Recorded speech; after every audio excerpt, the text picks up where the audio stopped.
Ladies and gentlemen, boys and girls, welcome back to another special edition of Hollywood After Dark. Today we're going to be talking about one topic and one topic only. That, of course, is Kathleen Kennedy reigns supreme at Lucasfilm. Doomcock feeling the heat. Has the titan of misinformation, disinfo, and the occult on the culture war finally been deposed by one Mikey Sutton? Let's find out how bad it is for the master of malfeasance, Mr. Nonsense himself, Doomcock, all of that, and I guess more conversation right now.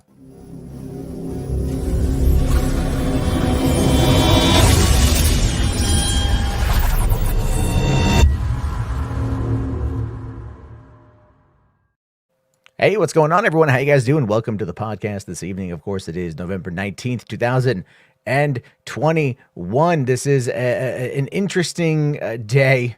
In general, it's one I've been kind of waiting for, to be honest with you. I'm not too much of a person to follow generally what a person like Doomcock ever actually gets up to unless something gets brought to my doorstep. But I was kind of anticipating this particular situation. I was anticipating what we could be expecting from this particular bullshit artist in regards to how he would cope with knowing that all of his predictions have not come true. And he's found himself in a bit of a pickle. And I think that the tides are potentially starting to turn. And we're going to be talking about that. But before we dive in, just want to give a shout out to the IMAX members. You guys are great. This is the $10 a month credit. You want to get your name on this list? You know what to do. Smash that join button. We got our matinee members, our prime members. Sorry. Make sure to get that correctly here. $5 a month. Thank you all for your support. And of course, the matinee people.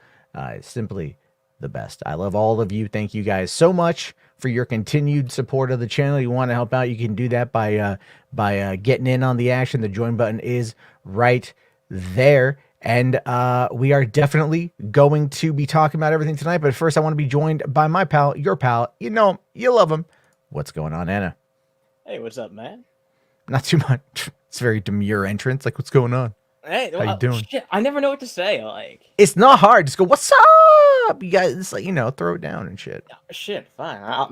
Next time I come in here, I'm gonna do exactly that, and you're gonna be like, "Why the fuck did you do that?" No, I'm gonna applaud you for listening to fine. instruction. I better hear a fucking. You're gonna. You know what? You know what I wish. You know what I really wish. What? I really wish that like I had the ability to do like a soundboard on here. I know there's the drops, but it's like clicking over to the drops and then like scrolling to find the right one. It is kind of a pain in the ass. It is kind of a pain in the ass, and it's one that I'm like, all right. I'm kind of okay with not that, but I do. I got to get some more drops. Some people have lots of drops. They have so many drops, and it's gonna be well. Yeah, I'm not gonna do it. But I have it. It is queued up, ready to go. Nice. Yeah, hold on here. I saw here Music Man saying, for a second, I thought your mic wasn't on, and for a second, it wasn't, but I caught it. You got it. It's because what I'll tell you what happens with that is, so I have a Shure SMB7, which is a fantastic microphone. I think I sound sexy with it.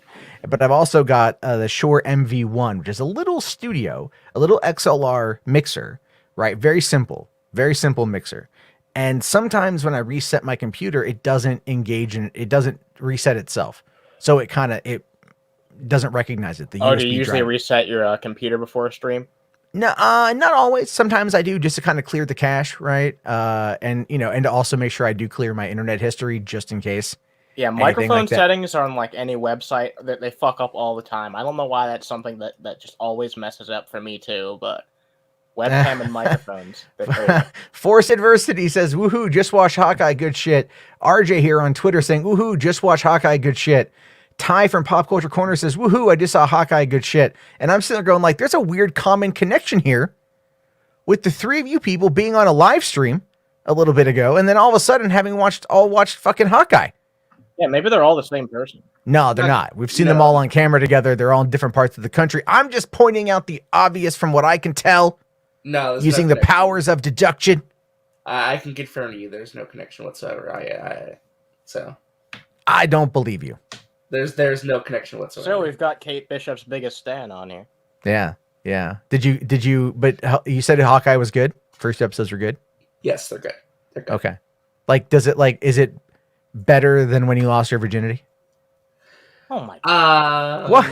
Well, Given how much That's a fair question to ask. I know I'm not trying to put RJ on the spot here. I will say it's good. It's good. It's all. Okay. No, I want to see it. I really want to see it. I would just say I put out a tweet, so if you want to read the tweet, that is as much as that's I will how say for now. That's how I saw the tweet as I was going live. I'm like I fucking know what's going on here. All right, I don't get invited to the fucking party. I always invite you bitches to the party. In fact, you know what I'm gonna do just to add insult to injury on this one. I'm gonna send Dane an invite to the party, and then I'm just gonna berate him with shit. No, I'm kidding, but I do like Dane. Is trying to find his. I will say this: it'll be worth the wait. It's worth the wait. Oh, I'm sure it's worth the wait. I'm sure it's absolutely worth the wait. It's. I will say though, probably it's a little slow in some parts. How's the first episode compared to like the other Disney Plus Marvel shows? I would say it's better than Falcon and Winter Soldier's first episode. Okay, I don't think it's as good as Loki's or WandaVision's though. It's still good, but I'm just saying. All right, I'll check it out. By the second episode, you'll be hooked. But like, was that even like up for debate at all? Really? Like, that's my question. I never thought about like it being up for conversation. Like, is Hawkeye going to be good? It's like Die Hard themed. It's Christmas themed, and it looks like it doesn't take itself too seriously while still having a lot of fun. So it's selling me. It's selling me. Pretty much exactly what you think it is, just with extra sprinkles. So okay. Yeah. Sprinkles, hell yeah. Extra sprinkles. Extra, read all about it. You heard it here first, folks. Hollywood After Dark. It's sprinkles. Yeah. Like I said, I think I would be, this is going to be a huge hit during the Christmas season. 1000%. It was already going to be a big hit. The Christmas vibes in the show are very nice. I will say that much. The fact that D'Onofrio was retweeting it saying, "Oh, I love these shows." That is so funny to me. That is like, come on, dude, just let it go. You know what I mean by that is like, just not let it go. I should say, just spill the beans. That's what I want to say. Just spill the beans. Oh, and everything else. And let's see here. Anyway, so today's been a very interesting day. I just in regards to like the country, in regards to the world, there's a lot of crazy news stories today. There's a lot of craziness.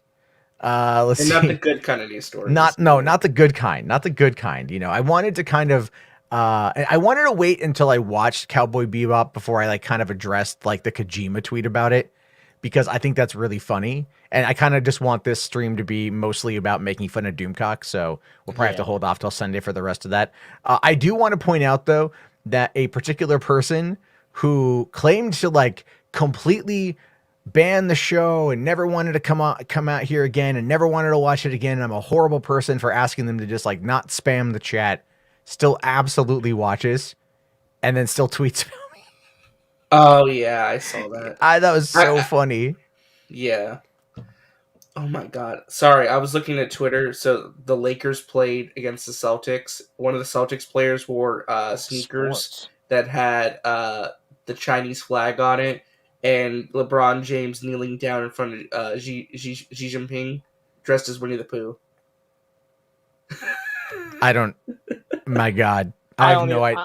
That's going to take like that is a mishmash of words that I do understand what they mean.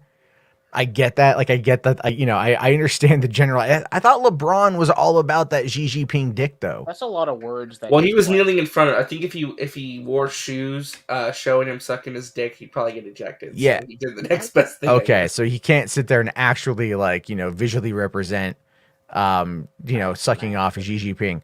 But anyway, wow, we got ourselves a full stacked room tonight. Anyway, H-Bar's $2, man. It says Anna and RJ are variants. Obviously, that is something that goes through H-Bar's minds quite often. But anyway, what we've got tonight is we've got Dane from Force Adversity and then Ty from Pop Culture Corner. I feel like this is a fucking reunion of you guys having just been on a live stream. Yeah.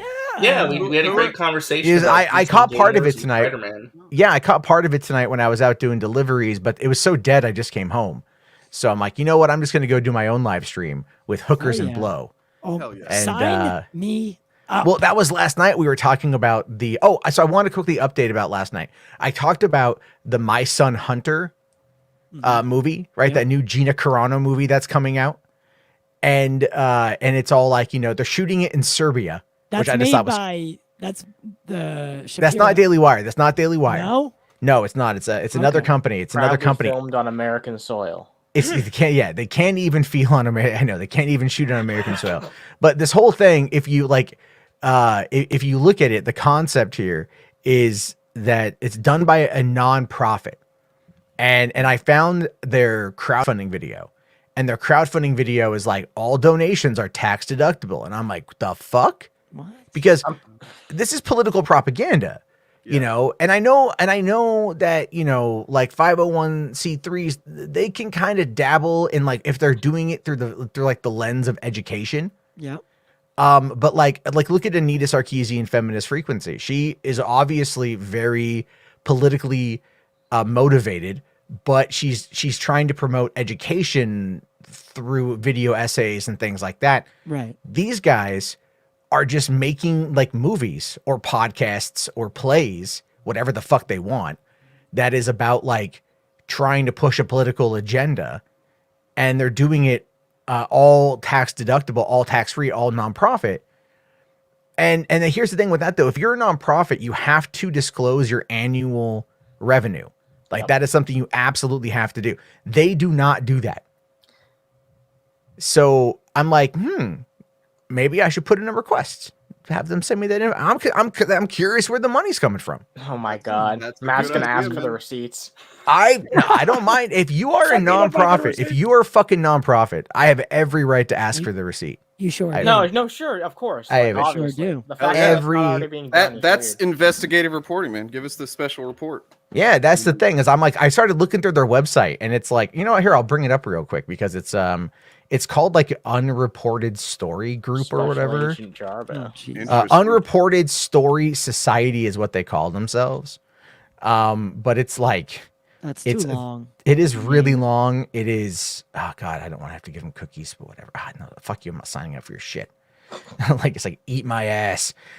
So this is their website here. It's the Ann and Phelim Scoop. They are a married couple, right? They're married journalists, as they claim to be. And they did a movie on Gosnell that was directed by Nick Searcy, who is a hardcore right-winger. They did the Obamagate movie. The film that exposes the truth behind the Russian collusion hoax. You know. Oh wow, this is Oh, just wow. straight up propaganda. Jesus Christ! Right. And then it's all like, you know, you can help bring the truth to millions. Oh my God, that's Dean Cain. That is Dean Cain. Yeah. so Oh big. yeah. Oh yeah. I mean, this looks like a play. I think this might be a play. It also Yeah. looks like a porn. Like they're about to start. Oh, you're fucking on right. that desk. Hey, listen, there's your artistic merit right there. Oh my god, yeah. Dean Cain fucking on that desk. You know. Wait, go back to Oh, the jeez. main page for a second. Look, I immediately knew I couldn't trust someone's opinion when they're wearing a goddamn fedora. I'm sorry, I just don't trust anyone's No, opinion. that's a trilby. That is a trilby. That is Indiana Jones wears a fedora. That shit's a That's trilby. All something right. someone Get it right. who wears a fucking I fedora want would to. say. I want it fucking known. I want it fucking known that shit is a fucking trilby. I'm so Fine, okay. tired of the misgendering of that fucking hat. Mm. Not on International Man's Day. You're not gonna berate a fucking fedora, International Man's Anna. So wait, Oh, geez. what are the what are like the like the rights to these movies? Are these like because These, they're made by a nonprofit? Can we just watch that shit? Or Well, is it- okay, so Gosnell is you can buy it.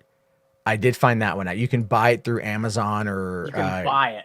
you can also get a VOD or Where's whatever. that money going? I think the Obamagate movie. I just to bring it up here. Going So to yeah, Dean okay. Cain's So fucking coke habit.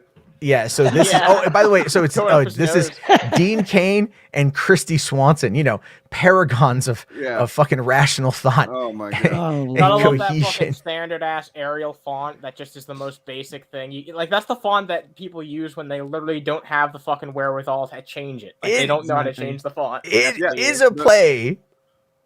Oh my god. It's it really does look like a porn parody. Yeah. Oh my god. Yeah. The way it's shot. Here comes the Scoutmaster. This is like a porn parody. This is a porn parody with no fucking. It's the strangest thing ever. I mean, yeah. Well, I don't know what that is. Now they're using props. God damn. Someone does get fucked in this exchange. The viewer. Yeah, exactly. Yeah.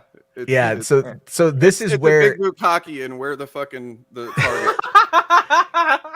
Hold on. I didn't know that Swanson was part of the shit, not Buffy. Fuck, dude, are you kidding me, man? Like Christy Swanson is full on she's like full on Q at this point, man. She's like she got COVID the other day because she's unvaxxed and she's like, hold on here. Johnny says dinner theater. Don't besmirch my good dinner theater with this nonsense. All right. I love dinner theater. This is not dinner theater. This is just terrible.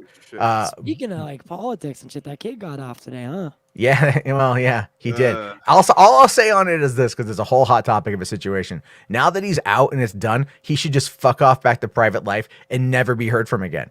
Yeah, if he wants, gonna happen. But that's not what's gonna happen. Oh my god, he'll be used as a Republican pedestal. You know what's fucked up? It wouldn't have mattered how just be clear, it was always going to pretty much go this way.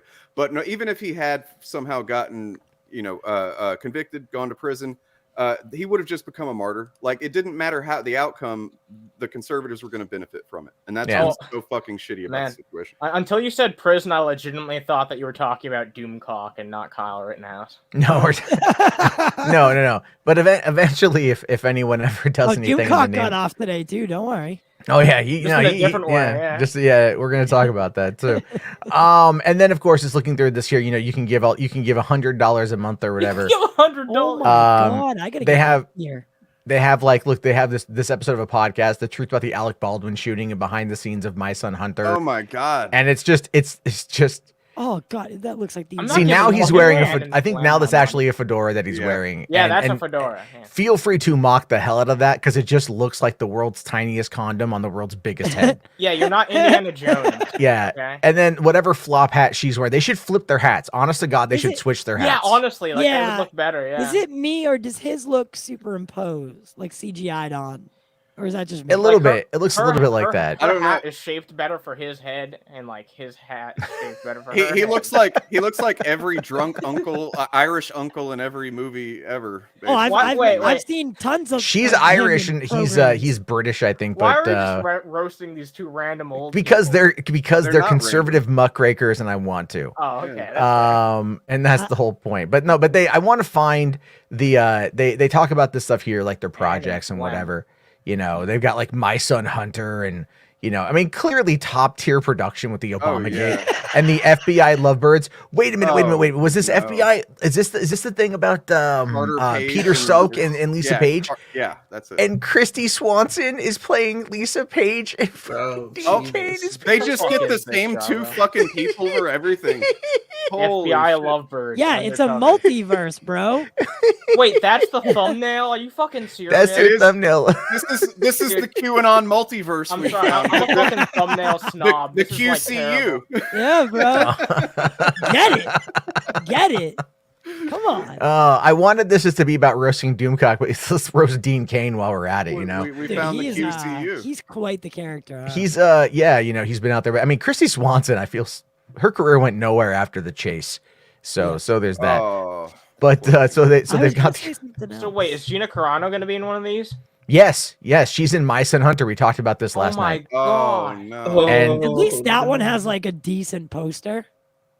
Yeah, it's a decent. It's completely the family comes first. Obviously Hunter comes first because we've seen the tapes. Yeah, but then it also has strippers. No, see, here's the thing. Last year during the election, I was doing Boulder Talk Radio, and we were talking about the Hunter Biden stuff last year. Every night was something new. And today I got into it with Count Dankula on Twitter because he's basically trying to argue that like Hunter Biden was engaged in underage intercourse with like, you know, prostitutes and stuff. And I'm like, well, I can't find any corresponding information about that online, you know. And he's like, no, I've seen the pictures. Cover that shit live, and we did. Really, and like, the joke, but didn't it boil down to the fact that Hunter Biden has a massive penis? That's what it all boiled back down to. Yeah, I think that's what, you know, Count Spankula was actually paying attention to the whole time. Well, he's like, it's not that big. What bullshit? But anyway, so these guys are doing this whole thing here, right? Hollywood won't fund this movie, so we're counting on you. So they're soliciting donations in order to do this, right? And make your donation your tax-deductible donation. Whoa, they advertise it like yeah. Send your tax-deductible gift securely online, or you can send your gift. The word gifting is kind of weird, you know, because a gift wouldn't. I mean, sure, it's you could argue that it implies donation, but still, it's kind of weird to me. That's that they not do the that. terminology that anyone uses when they refer to a but you can come to the website here and you can like expose Biden corruption. Last I checked, I'm pretty sure a fucking nonprofit. This is like, you know, beyond the pale for like what's allowed. I don't know. Maybe it's me. Maybe I'm just looking at it all wrong. But this is what they have. If they were here. actually putting out, like, it'd be another fucking conversation if they were actually putting out like how much and where this money is going. You know what I mean? Like, well, and that's I'd like to see that. So I am going to inquire about that. And then so you can pay $1, $10, $35. So this is basically like their Patreon. It's their Patreon or it's their Indiegogo or their Kickstarter. Yeah, here we go. $100 gets you the PDF of the script. Bruh, are you serious? Yeah, or $75 gets you a postcard. Matt, I don't know if it's really sunk in on the panel how stupid the idea if that really is. Like $100 for a fucking PDF. $500 for a hat. That's something that most people would put out for absolutely fucking free. Oh, I know. I mean, you know what it is but the people that have the money to spend on this kind of like just weirdly overproduced garbage propaganda. Wait. They want to feel like they're part of it. You know what I mean? Like they're part of history. They're molding, you know, politics they're engaged in like a battle versus good versus evil, right? So like they're $10,000 thanks to the credits. I charge like $1 for that. Like, well, that's the thing. You're doing it wrong. I'm supposed to charge $10,000. $15,000. They'll give you a speech with filmmakers and in film. They'll give a speech to your friends with an exclusive look at the making of the film. $25,000 gets you film prop and signed script. $25,000. No, dude, I would fucking you $25,000. You only get a film prop and a signed fucking script. Jesus. But for $5,000 more, they'll come to your house and they'll screen the movie. Yeah. Oh. Hopefully, just wait. Yeah, or just wait. For $50,000, you can be in the movie. No, this may require international travel. Because they're not going to pay for that. Yeah. You got $50,000. You can afford to fly out to Serbia. Oh my God, this gets worse. Holy fuck, dude! Oh no, you can buy a speech. Look at this one here. You can buy $1 million buy into the movie. You're sold. You believe in this movie and its mission, and you want to make this film as soon as possible. Please tell me that's not a reward. $1 million. Wait, Matt, that's not a reward. Are they saying that? Are they basically saying that the $1 million is how much they want to spend on the movie? Is $1 million going to fund this thing? No, I think they're looking for $2.5 million. And they've raised so far 1.76. Yesterday, when I looked at this, though, it was at 1.6. So can I tell you guys something? Look at this here. They're looking for $2.5 million. Bruh, I don't want to get morbid on it, but like I did a GoFundMe for my sick mother when she was dying, and we raised like $500. You know what? Yeah. I need to put this in perspective. But if you would have photoshopped your mother smoking crack with Hunter Biden, I would have. You would have made a lot more money. This is I would have bankrolled her fucking chemo. $2.5 million for Joe Biden fan fiction. When you really like boil it down, makes me Joe sick. Biden fan fiction. This is if you think about it. But the reason why this is interesting, and the reason why this ties into the overall theme of what I wanted to laugh at tonight, has everything to do with the fact that when it comes to the right wing grift, this shit is fucking profitable. Oh yeah, but you sell your fucking soul doing it, I think. And well, no, it's at this point we're pretty confirmed on this one. But I just wanted to talk about the Hunter Biden shit because I was looking into it today, and I find this kind of stuff to be interesting. These two come across to me like this massive, and then my opinion, they come across as massive grifters. That they're just trying to once again sell you on this idea that they want to LARP as Hollywood producers. They're like, no studio would fund this movie because studios want something that will make money. This is just being done to like put out on the internet. And I think this one is actually, they're going to be giving it away on the internet.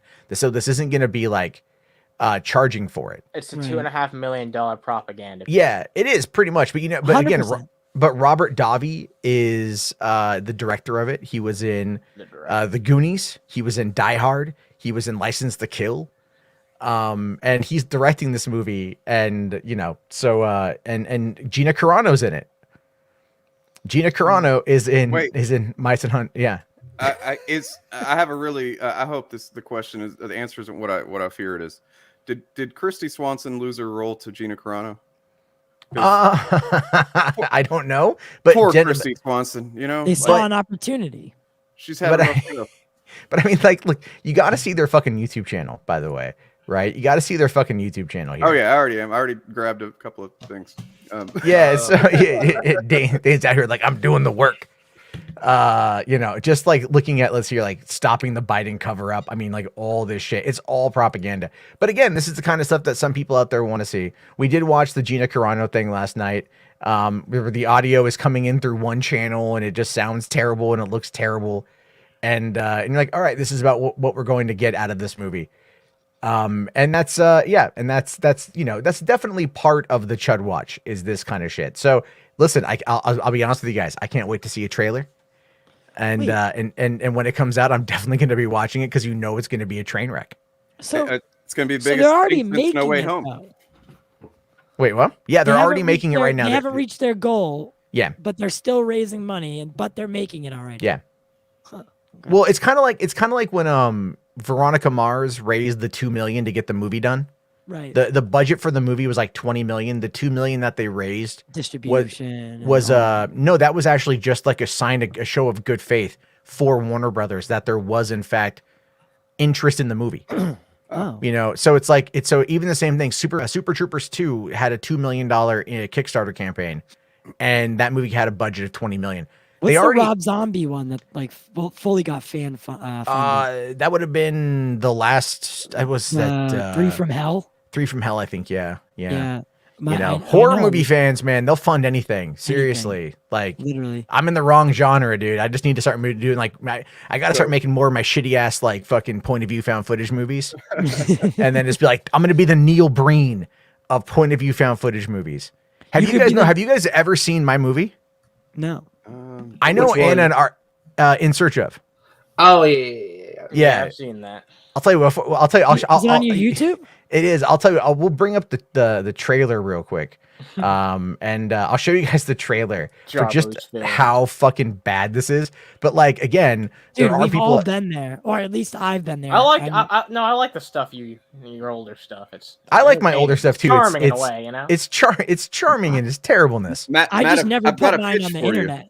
I've got a pitch for you, Matt. All right. What's your pitch? Yeah, it's a conservative conspiracy horror movie, and we crowdfund it. You know what I'm saying? Like, I feel like we just marry these two things that we identified. Conservatives get their bullshit funded. I think we fans should get make. funded. I think we should make a documentary about like Doomcock and get to the bottom of who he is. In search of Doomcock. Actually, it's funny because the name of my movie is called In Search Of. Well, Jarba, what was the fucking video, the thing that the documentary we liked together? In Search of Cock. With the QAnon one. That was the Into the Storm, I think. Yeah, something like that. Yeah, but we do it on Doomcock. I'm basically going to be doing that for Ethan Van Sciver next year. I mean, like, I would love to know who Doomcock is. I'm not going to sit there and like, actively like, I don't want to dox the guy or nothing, but I'm more curious about like who he is as a person. Does he actually lead the picture? And let it. If we found out, we would paint the picture. Yeah, kind of like making a murderer. Right. Nice. It never really comes down on really. Well, what's funny? What's funny is, and it's funny you guys mentioned that. So the week before Gamergate was a thing, before it all went to hell, or it all started, I should say. I got a hit up from a guy I know named Jordan Owen, who was like, dude, I'm making a documentary about Anita Sarkeesian. We're going to get to the bottom of Anita Sarkeesian. And I'm like, he's like, I'm going to crowdfund it. And I'm like, oh yeah, okay, have fun, sort of thing. Because he was like, do you want to be in the documentary? And at this time, my name and face wasn't out there. And I went, no, I do not want to be in the documentary. Because when Gamergate happened, they were able to ride that wave, and they're making like fucking like God, like $10,000 a month in Patreon just to go and make this movie. And the movie ultimately came out after there was a massive fallout in between the two filmmakers, and like there was multiple cuts of the movie that were put out there or that were being worked on, and the whole thing was an unmitigated disaster that made everyone involved look fucking terrible. Oh God. So it's like, that's the kind of shit that I don't want to be involved in. You know what I mean? Like, video essays on fucking shit is one thing, but like these fuckers were like going to like Las Vegas and like interviewing porn stars about feminism, you know. It's just, you know, and like canceled game developers that were like about feminism and social justice and shit. And I was pretty deep into that world at that time, so I understand like how crazy it can be and people's mindsets and stuff. But it's like, oh my God, dude, it's bad. You should look up the Sarkeesian effect. Dane, if you want to see one of the worst things to ever come out of Gamergate that no one in Gamergate ever wants to talk about, the Sarkeesian effect. Is it on YouTube or what? It is. I think it's on Vimeo, the whole 4 hours. Oh God. I couldn't make it through like more than an hour and a half. Like, and I'm friends with the guy still, you know, and I'm just like, I never told him I couldn't finish it. I was like, all right, I'll watch it. And then I couldn't finish it. Oh, I see. H Bomber guys responded to it apparently. So. Oh God, H Bomber. Yeah. It was kind of a bad thing. Bomber guy. Let's see here. Kadeem Gomez, thank you very much for $5. Says Obamagate the movie coming soon to a Razzie Awards near you. Oh yeah. Oh definitely. That's the Razzie are like the bad. Yeah. award. Oh, we got Mad Max the Mandalorian popped in too. What's up, what's buddy? up, Amico? Hey man, I just woke up. All right. Well, while you're waking up, we're gonna watch the shitty ass trailer of my shitty ass movie. Oh, and, is this Beat it? yourself up. No, this is my movie. This is the one I made. I know. You've Don't never- beat yourself up. Dude, trust me, we did this thing 11 years ago. Like, Let's get it. No, I love this movie. I'm still gonna call it bad though. Like, I love it. I unironically love it, but I'm also in it. So here we go. Let me know if you guys can hear it. Is there music already? No. Okay. It's, you know, it's a point of view. It's like meant to kind of intrigue. So what are we doing, Mark?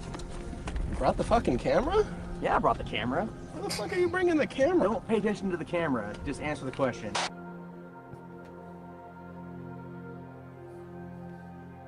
Alright, so I answered a personal ad and it had a riddle on it.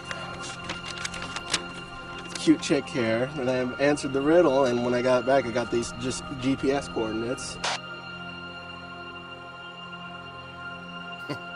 That's sad. Ended This marriage. is not one of I know. those. Where the hell are we going anyway? Somewhere that way. Dude, I want to know how this girl got out here by herself. More clues. I'm fucking watching this. Looks like we got a little bridge here. Look at my fucking eyes, do you see that? I'm fucking aware that it's happening.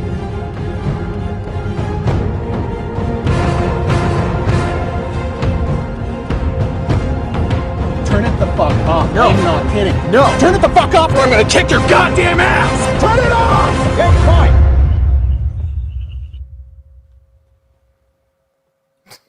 Yes. Wow. Man. Hey, That listen, was, man. For That's the quality, obviously, is going to be 11 years old, but like, that's a good premise. We That's a shot good- it. Yeah. We shot it in glorious 720p. Oh, Oh, great. Matt looks different. I was 11 years younger and like thinner. You used Kevin MacLeod music, Matt. No, that's not Kevin MacLeod music. Actually, that's It's not? no, it's I don't. They're gonna content ID claim this video because every time I play it, they always content ID claim, and then I have to go and like get them to drop it, which they always do. But it's like story blocks or something. It was like my editor put that together for me and stuff. But I took that movie to the American film market back in 2012. And I had like a bunch of burned copies on DVD, and I'm just like, "Hey, check out my movie! Check out my movie! Check out my movie!"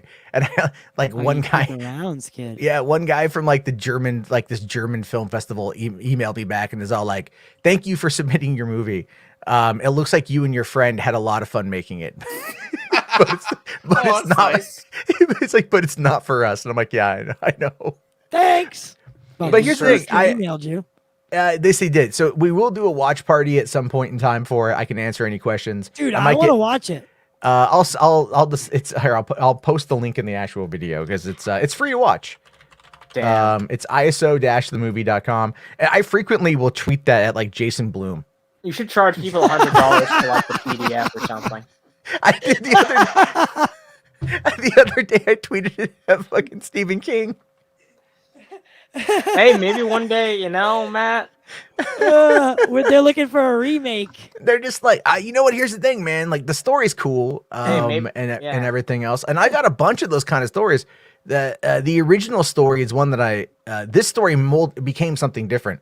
But the original story I wanted to do was called "In Search of the ISO Killer," and the whole idea was a group of filmmakers in college were shooting a documentary on the environment for a local. They tried to they were wanting to win this online competition, like $5,000 at the best, documentary and shit. And they end up like interviewing a whole bunch of people on the street. And one of the guys they interview, they kind of start realizing like this guy looks familiar, and they find like a wanted poster, like a sketch drawing, and they realize this guy kind of looks like this serial killer. Oh shit! The in search of this guy basically trolls dating websites, meets women, and kills them. And they're like, fuck, dude, like there's like $100,000 reward for this guy. Fuck going after this climate change documentary. Why don't we fucking we'll find this guy. So then they change their tactics and they start hunting down and trying to gather the evidence to expose this guy as being the ISO killer. But the thing is, that dude then realizes that they're onto him, and then he starts going after them. Oh, fuck. And so it's like, that was my original pitch for the movie, and I wanted to do it in San Diego, and I started working on an outline for it. And then when I went to go to LA, when I was getting ready to move to LA back in 2010, I thought to myself, I'm like, you know what? I'm 27 years old. I'm almost 28 years old at the time. I don't want to leave San Diego without having a feature film under my belt. And so I started prepping the idea, and I altered the concept to what this is, and much smaller, much simpler. And I ended up kind of, I moved to LA in March of 2010. We shot it in mid-April of 2010. Over the span of about a day and a half, cost less than $500 to make. I utilized practically like every resource I could get my hands on. Right. And knowing San Diego as well as I do, we just go to different locations, and there's a lot of little happy accidents in the film. But yeah, man, I would love to get back into doing like point of view found footage movies, because that's my jam. That's my favorite thing. Yeah. So I mean, I would will it ever get a 3D release? Fuck off. No, I heard some. No, the best one was up there. Ready? Oh, Matt, when will? Yeah. Here's the thing with it. Will it be a steelbook? I mean, I don't Shout Factory on it, I don't know. Like, here's the thing: is I've got all the original footage is literally on a fucking external hard drive, and I don't know where it is. Release the Jarbo cut. Like I've got release the Jarbo cut. Release the Jarbo cut. Yeah, there's no extended cut. The movie is like 72 minutes long. There's literally no. So it was the artistic vision you wanted it to be. And that's the thing. Is like, maybe I should have added more scenes for In Search of, but like literally I was trying to follow like the rule of 3 and everything else. And if I would have had like more actors in the movie, it would have ended up being probably like a lot better. Like we would have had we could have padded out the dialogue by 20 minutes. Could have totally mumblecored the fuck out of this thing. And but I mean, Who'd you shoot it with? We shot it with a Panasonic HVX 100, I think. It was an old, not old, well, old by today's standards. This is like, it's a handheld. Yeah, it's a prosumer camera shot on P2 cards. Okay. And it was wanted to have that. I mean, you still obviously wanted to have that found footage feel. Yeah. And I wasn't the cinematographer. My roommate Jeff was at the time, so he was my and he was my cinematographer and stuff. And I was like the other actor and like directing and producing and literally doing everything else to like get us on track. And then Mark, it was so funny. Mark, the main actor, fucking like, he did not want to be there right? Like he did not want to be in this Your movie. main actor didn't. My wanna main be actor there? did not. There's a part, if you watch the movie, there's a part in the movie where I legitimately tell him to stop being a bitch. And that is not me acting. That is legitimately me as his best friend going, stop being a bitch. So, like, did Right. you cast him and he just immediately became like a diva, or what happened? He was literally Mark has been in everything I've ever done, to some extent or another. Like Mark has always been involved, Except for Hod. except for he would if motherfucker. I got a bitch in him anyway, but no, he's been in everything. Because I've known the guy for 20 years as of like this month. So, Damn. like when I started getting into film and stuff, I needed somebody who would be willing to like, do the shit I needed someone to do. And he was always down to do it. And, he's my best friend and stuff. And so what was really funny about all that was just like, he worked overnight at a casino. He was like on the pole team. Mm-hmm. And so like we started filming at like 9 o'clock in the morning and he Oh, got you off need to work at like overnight, 5. yeah. And so he was just like barely Just awake. never slept for 3 days. So he was grumpy, but I think it worked well to like the tension and like the opening. Cause I'm like, he's like, why the fuck do you have a video camera? And I'm like, cause we're going to go off. This is going to be a documentary to show your kids. And he's all like, what the fuck you talking about? Like, who the fuck? I don't even know who the hell this chick is, Right. So it's like, I'm pushing him and I'm trying to like prod him for info. And like, he eventually loosens up a little bit. And then, and everything else. I mean, I like the movie. It's fun. It came out around the same time as Catfish. So when I finished this movie, Catfish was just on the horizon. Like it was just coming out. And so when I was shit. pitching it to certain people, they're like, oh, it's like Catfish. And I'm like, what the fuck is this Catfish movie? And so then I went and I saw Catfish. I picked it up and I watched it with my girlfriend one night. And we immediately after watching Catfish watched In Search Of. And both her and I were like, yeah, dude, In Search Of was a much better movie. And I like Catfish, but like I feel like it kind of lost itself in the end there. Like it did. The mystery kind of went away and it turned into this weird relationship thing. But yeah, so In Search Of was there, and then I kept like I would just like send it to people, and whatever. I'm pretty sure my friends in LA hated me for it. They're like, God damn, this thing is terrible. We're all trying to make art. And you're out here just like, you put a fat fuck on camera and you're a fat fuck behind the camera and you're out there fucking doing stupid shit in San Diego. You're out there doing fat fuck shit. Fat fuck shit. So yeah, you just says you could hire Gina nowadays. I could for like $20 in a job breaker. Yeah. Protoss here says, like this could have rivaled Catfish, like ants versus bugs. Mine is the bugs. Mine is not ants. All right. Wait, I'm not no Jeffrey Katzenberger. Did you hear her next project is a Hunter Biden movie? Yeah, we were just talking about that. We literally were just talking about that before you got in. Sorry. I'm sorry. I I'm already late to looked at the party. $1 million fucking donation link. Yeah. God That is damn. so. It's like, oh, of course she's doing that. Let's see. Fourth here says for $5, thank you, buddy. If your movie got green light for a remake, and but you had to cast Gina, would you do it? Absolutely. Yeah. Yeah. Absolutely. Not even a question. I mean, like, I don't know what I would do with Gina Carano in that movie. I might, might make her the girl that they go try to find. It's okay. Yeah. Gina doesn't know what she's doing right now either. Turns I'll out tell you- she's but actually a man. do you guys want to hear the funniest little Easter egg though about In Search Of, and then we'll get over to the Doomcock Sure, stuff. yeah, But yeah. in the image that you see, like when he's holding up like the piece of paper with like the GPS coordinates on it, it's a Craigslist dating ad, right? Mhm. So that's an actual ad that I posted. That's an actual ad that I posted with my friend who is the actress who was in the picture.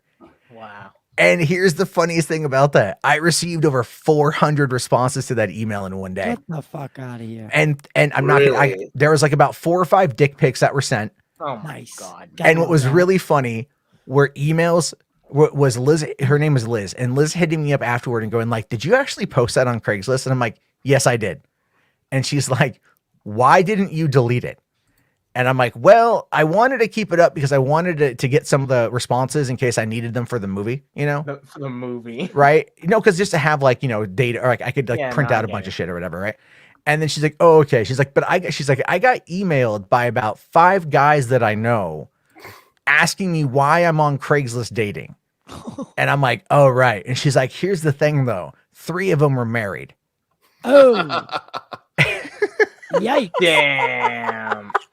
Yikes. Wait a minute, Jarvo. That's not where I was expecting this to go, Jarvo.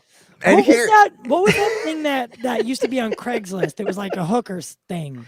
it was the adult gigs. The personal. No. It was Backpage. Yes. Backpage wasn't Craigslist though. That was its own entity. Right. That was a website. Yeah, that's if you go to backpage.com, you get met with an FBI owns this shit splash page. I'm not gonna type that into my. Yeah, because the FBI seized control when they were like, wait a minute, there's a lot of sex trafficking that goes on through this shit. They're like, Well, wait a that was second. via legislation that I think Kamala Harris had played a part in. Oh, And I'm okay. Look, I'm okay with sex trafficking being stopped. Just so it's just like, a random you know, bit of trivia. I know, no judgment on that's it. great. Yeah, but you know what would really stop that? Like actually regulating it and so the whole conversation. Yeah, like getting them vaccines and shit. That would be great. Treating sex work like actual work. You know? Yeah, exactly. Whoa. yeah, Hey, regulate it, ask you a tax the question. fuck out of it. Yeah, exactly. There we go. That would definitely help out a lot more. But whatever. Dane, I'm sorry. Hey, I know what. Whatever. We can move on. Anyway. I think everyone here is pro prostitution, provided it's safe and legal, right? Yes. I mean, like, you know, I want to get a handy and not feel like, you know, I've done something illegal. Yeah, Yeah. exactly. I mean, I I just don't wanna- even care. I'm not going to see a prostitute, but you know, I mean, yeah. common sense. I mean, It's sure, logical to. Me neither, but Old me whatever. would have done it, but Yeah, I Dane, mean, how I'm are your just- comics held up? Huh? How are those comics held up? Oh, telekinesis. No, it's I saw you moving one earlier. it's in this. There's these hard cases. Like these things are actually so fucking hard that about a year and a half ago, I was hanging some, and the corner of this thing hit my foot, and my foot was like basically broken in one little spot for a long time. Fuck. But is it like magnetized? This part is magnetized. It just comes apart like this. Dude, And that's then so just, dope. there's this, you know, kind of old school tech nail on the wall. That's it. You know? I saw you moving one earlier. I'm like, dude, that thing's hovering. Like he's moving it, and it's not like tacked. Hover How is he around. doing that? I'm glad That's superpowers. it gives that impression. Yeah, it was great. All right. I was so I was gonna Doomcock- say come, but that's just a whole other argument. That's What another else is new wall. on board? There's That's some other another stuff wall. on that That's wall. another wall. No, that's how I hold my shit up. Industrial strength come. Industrial cum. It's Yeah, made one from second. horses. Let me bust out my industrial nut. All I'm saying is if you can turn a horses into glue, what can you do with their semen? Right? Like Wait a sec. think about that. What? I'm sure Yeah. a lot of women would love to know that. No, well, All right. What is glue? Inquiring no, minds have you ever will- heard the old saying, yeah, they send a horse to the glue farm? Nope. Yeah, the think glue it's made factory. I don't think it's But made yeah. from that anymore, but it used to be made A from glue farm. It's a glue factory. Garbo. Thank you. glue farm. Wait, They grow glue. They you grow. telling me? You got telling little me that Elmer's that- bottles just sprouting out of there. It's You're really telling me horse that cum. Hey, maybe glue that's what is you tell a horse little cum? kid, I guess. But Maybe. I mean, like, I'm just saying, it's like they send them there to the glue factory. That's the old. they don't actually do that, by the way. I know. Tony here, only on this stream, dude. That's what we do this for, man. Yeah, it's I like having the weirdest late night movie chat out there. So, anyway, Now for on the this, actual topic of the stream. yeah, after an hour of waiting, Yeah. that's how this shit goes always. All right, so what I want to talk about tonight is Kathleen Kennedy, because that's always a fun one here. But to give a little bit of a background information, so Mikey Sutton dropped this scoop back in August. Actually, he did that on this channel, where Disney's expected to extend Kathleen Kennedy's contract as president. And this caused a bunch of backlash. A lot of people got really, really, really mad at Doc Mikey. was very salty. Doomcock was, I mean, people were like, he was calling Mikey Sutton woke, all of these things Oh yeah. because of all that Nice. shit. Yeah. And it was since then we started watching Doomcock and looking at the occult side of it and how crazy it gets. And then also just a lot more of the lies that he tells. And so I just want to quickly point out that Mikey did at the very bottom of this, says, I discussed this live at Matt Jarbo's Street Buck Theater YouTube channels. Thank you for the shout out, Mikey. I really appreciate that. And so that was back in August. Probably and now, triggered them more. oh, I love that because they refuse to mention my name. They call me the Uber driver, But but they it is bring the... on Cameron Pasha. Yeah, I know, right? The I guy like was how like, it hey, has the amount of shares there. That's cool. there's he's done pretty good. Apparently Geekosity has gotten like 2 million clicks this last month. Oh, hell So yeah. Wow. Yeah, it's the Mikey likes to let me know how well his website's doing. I can't, that's humble bragging like a motherfucker. And then of course he dropped this article the other day. Scoop confirmed Kathleen Kennedy extended at Lucasfilm, and this is all coming from this is where it gets a little bit weird, right? Have you guys seen the article where everyone's taking this from? Is this Puck News article? Puck. Yeah, so this is from a guy from Matthew Baloney. And he's a for Hollywood Reporter, right? Yeah. Might as well be called Matthew Bullshit. Kind of. It feels like that, right? But this guy was a former editor for The Hollywood Reporter. And I'm not, obviously this is locked behind a bit of a paywall here. You can try Puck for free. Yeah, so it's like trying to launch his own website. Yeah, they actually got $7 million in venture capital funding back in May of this year to launch this thing. And he's been, and it's not just entertainment news. He covers some politics on there as well. Yeah, it's fascinating to me that the story about Kathleen Kennedy staying in Lucasfilm is buried in an article about how it's time to take Star Wars away from her. Yeah, it's really funny to me. It is. I mean, and so what was really, really interesting though was in one of the announcements that was made the other day, because Disney hasn't issued a statement on this, Lucasfilm hasn't issued a statement on this, but Kathleen Kennedy's husband, Frank Marshall, retweeted a post confirming that she was renewed for a couple more years, which is close to saying Frank Marshall basically confirmed it for us. Frank Marshall confirmed it, and then that actually comes up in this Doomcock rant as well. But what's been really great though, and we talked about this the other night, was how in regards to this whole situation, Doomcock has been seething and coping on Twitter because he's just he's got to keep it going. But everyone was calling him the fuck out the other day. And that was hysterical to me. So I wanted to we can roast him a bit tonight because because obviously he's going to be a little salty in a video. He's going to be freaking out a little bit about what's going on with Kathy. So thank you guys for being here on this one. We'll laugh at it. So there it is, the urinal man himself. Yes, I have a bedpan on my head. A few years ago, I thought I'd be really upset if she got renewed, and I don't even care anymore. I'm just like, whatever.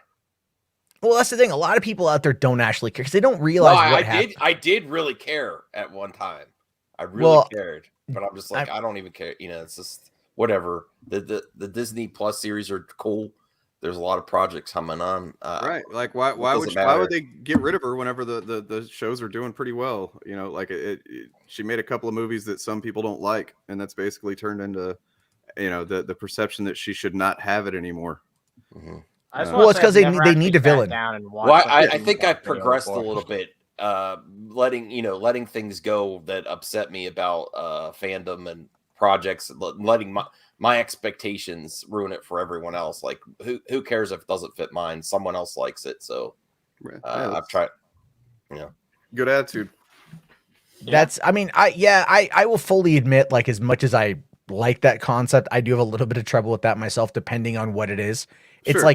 For The Last Jedi, it's when people go, oh, Luke dying makes sense. And I'm like, let's argue that point. But it's, cause that's coming from a deeply emotional place, I'll admit. Yeah. And I'll get into the weeds on that, but I will fully admit I've asked this of people who are fans of The Last Jedi. I'm like, can someone red pill me on this movie? I probably could. I'll do it another time, but we'll have to do it sometime. Yeah, we'll have to do it sometime because I am legitimately I have my core arguments with that movie are mostly about legacy character treatment, and that is just that is the Carrie Poppins scene, which still drives me up the wall, and then the ending of that movie. Other than that, and then Canto Bite. Not gonna lie, I think I could pill you on those, man. All right, at least on a couple of them. Maybe not one. I don't know. We'll see. But yeah, it's hard. There's a lot there because it's there's a lot that I want to agree with. As a Star Wars fan, I hate not liking a movie. Me too. Yeah, but then again, ever since Dane said that thing about the urinal on Doomcock's face, now I just can't stop seeing it. Yeah, imagine somebody pissing in that mouth. Oh, I did a whole graphic edit of that in my coverage of him last year. Where it's yeah, I did a bunch of silly stuff with that. I genuinely want to know why he put cock in his name. Is it just overcompensating for something? Yeah, what's going on there? Yeah, did you ever explain why he called himself Doomcock? His whole channel is overcompensating. Penis Von No Cock. Well, it's a weird combination, right? Because he clearly has creative energy over a lot of the chuds, right? He's got some creative energy to put into this, except it's just not very good creative energy. So Yeah. it's like a really awful mask. You know what I mean? I've got an actual Dr. Doom mask. When I first saw his videos, I made a video with fucking. Mine's better than yours though. I saw.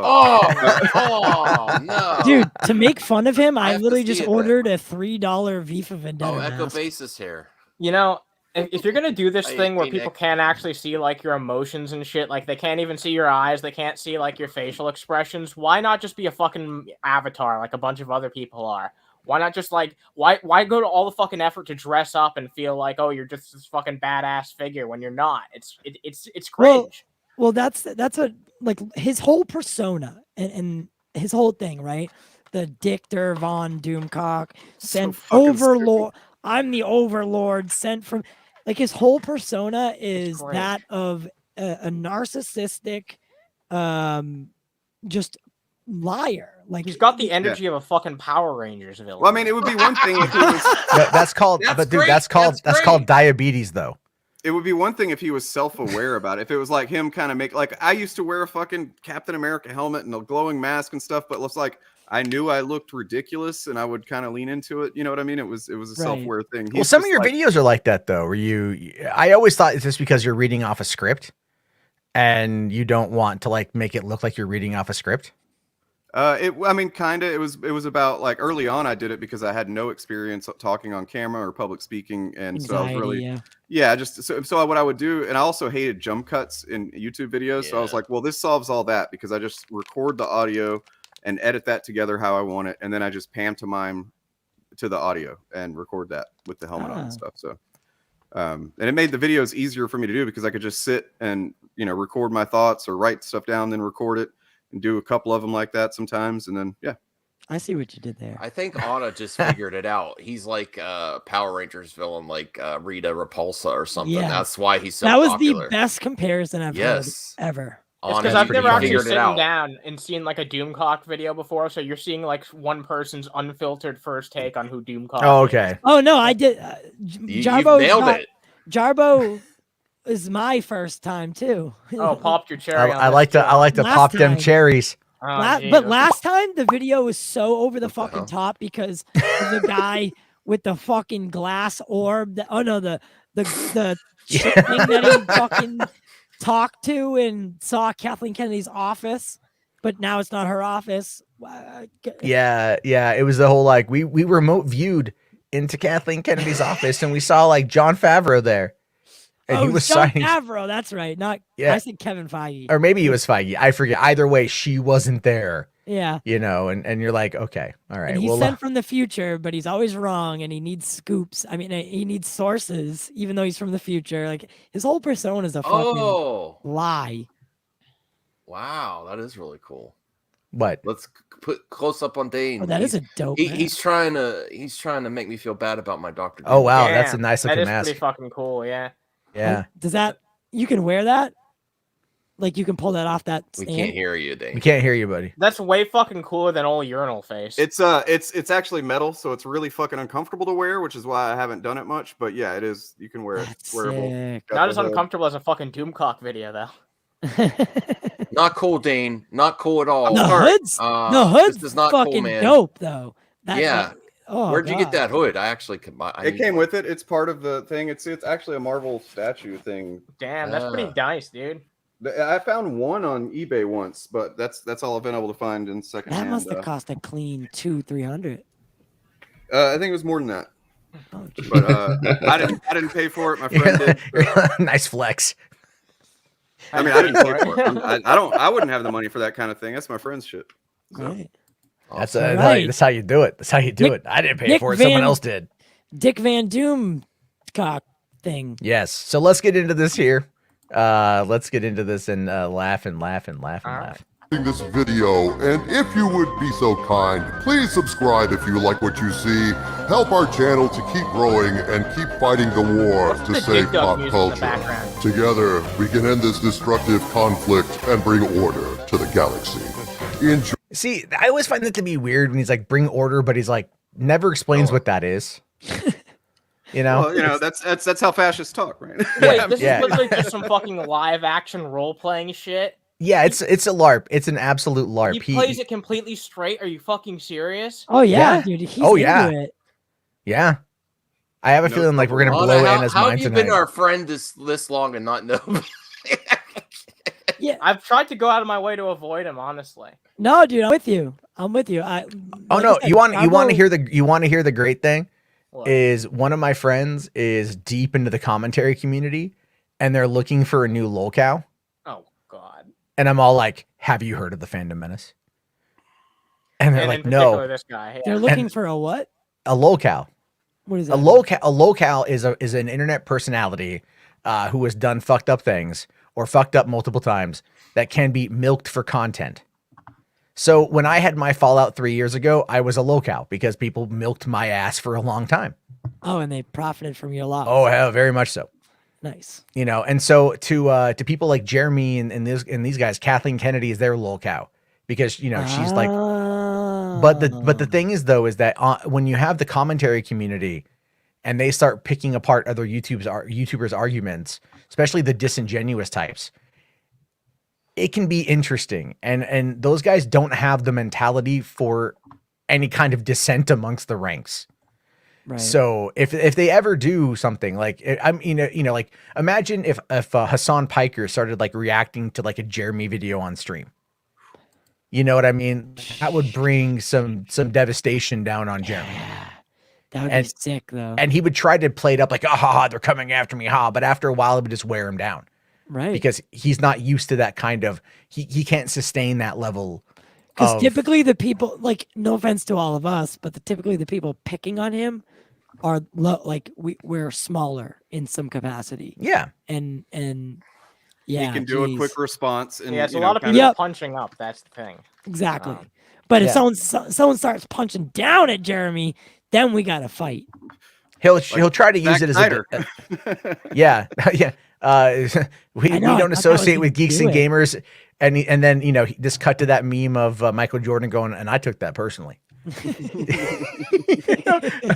All right, let's go. Let's see this. Joy and thanks.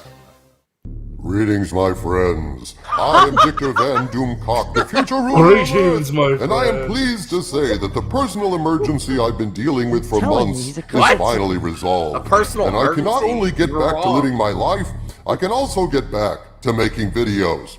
And yet, oh dread one, look at what happened! You take a few days away from your deal with real life nonsense, Kennedy gets renewed? WTF! Yeah, so that's Harvey.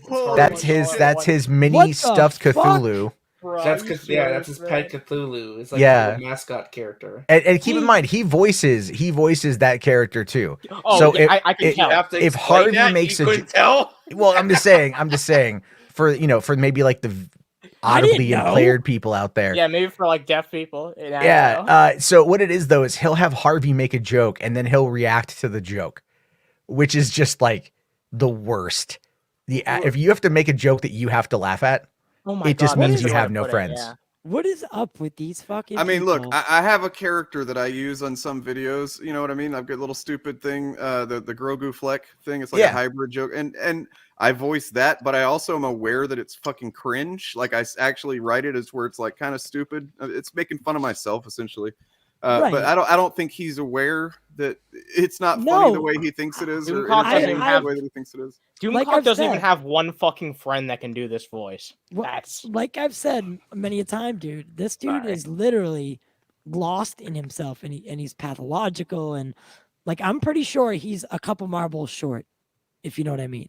Well, I mean, again, the best thing to come out of 2021 so far is this. If you believe Doomcock's rumors, that's great. I don't. Love that. Wow. Yeah, the source of verified facts there telling you what's up. Well, the fact that Jeremy defended Doomcock implicitly when Doomcock was out there running with that narrative of Rise of Skywalker test screenings and everything else, and then going as far as to call a Cuban male who debunked him an anti-white racist. Is really funny. It's a whole mess of a thing. I'll have to find that video clip to show you one time, but it's like really funny that he actually said that, and that he, that is the mentality of someone like Jeremy though. He's just he's not smart. None of these guys are smart, but they know how to gain or they know how to game emotion. I think that's really what it boils down to. But the thing with this guy is when I've criticized him before and his fans come at me, you know what they tell me? They go, it's not that I believe him. It's that I hope that he's right. That's what it is. No, it's literally a religion. It is literally a religion at this point, where you know that the person selling you something is not real. But you have to tell yourself that it is in order to cope with what the world around you. Like you're trying, I don't know. I just find it to be like very cult-like. No, what did I say that earlier? I think I was talking to, it was Dane and RJ. I said, like, a lot of the people that followed them, or like, you have to talk to the right people. It's the people that were in it and then got out. And like, most of the time they'll be like, I didn't even know I was like involved. Like, I didn't know I got that deep until after. And like, then I realized I was in, but basically as a cult. Yeah. Like it's that mentality. It's the same mentality. And it's scary. Yeah. Yeah. I know it really is. It really is. All right, let's keep going. The timing was cunning, Harvey. A lot of trolls were giving me crap on Twitter, I hear. I didn't actually read any of their tweets. I ignore them. That's a lie. That is a fucking lie. That is a lie. I like how he has to point it out. Wait, we can confirm it's a lie because he literally responded to Johnny Pop on Twitter. Yeah, and Johnny Pop and Enosh do the 2 cents on nonsense where they usually make fun of Doomcock, and like he knows who they are. Oh, I know they were just people on Twitter have been making fun of me, and I haven't been paying attention. If he wasn't looking at Twitter and he wasn't paying attention, he'd be like, "What haters? I don't even know what the fuck they're talking about." You wouldn't. But he's been responding to people on Twitter. Does anyone know his handle? Yeah, it's at Doomcock. Oh, great. That was easy. Does anybody know offhand how many videos he's made of Kathleen Kennedy's getting fired? Or offhand, I don't have that number. I'm sure you could find it. I would say it's upwards. I would say it's upwards of 65 to 70. Oh, anybody want to take a bet? Because I'm looking it up now. So I'm gonna say 125. I'm gonna say at least like, I mean, you know what? I want to go north of 15. But I always feel like it's like one a month sort of thing. It's like I think Doomcock sounds like slang for genital warts. Well, you know what we could do? You know what we could do is go to Urban Dictionary and submit. Oh. Let's do that live on stream, please. I say that, and because I'll laugh at myself at this one. Jarbo is a term on Urban Dictionary. Oh, and apparently it stands for when a girl looks all the way from your anus to the tip of your penis and then proceeds to deep throat. Hey, that could be something worse. Hey, you know what, man? Not weird. It's not weird. I'm just saying, you know, your butthole is very sensitive. So Urban Dictionary, what we would create the word Doomcock and then give it a definition. Yeah, it's like a literal form of like dissociative herpes or something. Right. We need a good we need a good couple days to like really compound. Yeah, we need to come up with like what really is Doomcock and right. Exactly. Yeah. So let's rain check that one till next time. Yeah. Here's another one. Here's another one for Jarbo, but with an E ending because I don't have the E ending. It says to Jarbo is to physically choke a bitch in a public setting such as a university or cafeteria. That's to Jarbo. Taking the name after the NCAA football player Joshua Jarbo, who choked a female in a Troy University cafeteria. Are you related to that guy? I am not related to that guy. Okay. Let's see here. Hold on here. Jarbo is an earlier obsolete term to define what is now known as a jick. You should read some of these words before you say them out loud. Jick, J-I-C-K. I'm just you know, I don't know, which means a stupid, foolish, dim-witted, stinky, or otherwise undesirable person, place, thing, event, or memory. So if you okay, so real quick. Just with Kathleen Kennedy in the title of videos, it's about 50, 55. Fuck, I was close, bro. But I mean, there's way more. I'm only like maybe halfway through looking at them, and there's a bunch more that I imagine he uses it in all his tags. It's okay. He's only halfway through making videos about Kathleen Kennedy. So yeah, well, we needed a date, and we can't remember. Like, we can't go through all of his videos because, like, I guarantee she comes up once a video. Oh yeah, I was on the just live looking stream portion of it at titles for the most part, but yeah, she's in the tags of every video. I'm sure it's just default. Her name's in the tags. Oh yeah. All right. So anyway, that was funny. The Harvey thing really is fucking beating me. Yeah, the Harvey. The fact that the toy or like the plushie is turned facing him instead of facing the camera. I understand the design choice, but I feel like the eye line is really fucking weird. Yeah, I mean, maybe Doomcock wants us to look at Harvey's ass. I don't know. I don't know. Wait, why would it be like that? It's a stage performance, so you would want it facing forward, but he's treating it like it's he's shooting a serious movie or show or something where the character would be facing the other. You know what I mean? Yeah. It's yeah. Okay. Fundamental misunderstanding of what he's doing and how to do it technically. Yeah, he's just an idiot. And I've heard from people that like I've heard through the grapevine that he's apparently really connected, and someone told me that he's allegedly very dangerous of a person. What the fuck does that mean? I don't fucking know. It's so goddamn vague. I'm like, okay, because we're here saying that he doesn't have sources and all this shit. So is it one or the other? No. Well, but connected is kind of an ambiguous term. Like to the mob. That sounds like the kind of thing that like he would have started himself, kind of thing. Like he started a rumor and hey, pass it. I'm really connected, and it gets through the right channels and makes it to people like us. I don't know. Maybe I don't buy it. I don't buy it either. I just like the thing. I've kind of like I know people have tried looking into him, and that's what I've heard. And I'm like, okay, whatever. Well, okay. I'm just going to point and laugh. If we think about it a little bit, like if we take everything on the surface, right? If he was to be connected, like I've always thought, why does he want to hide? And I get there are people like Max here that do it as well for their own reasons, but why would he want to hide? And maybe hide's the wrong word, but you know what I mean. Like defend your who you are. Yeah, that's why would he?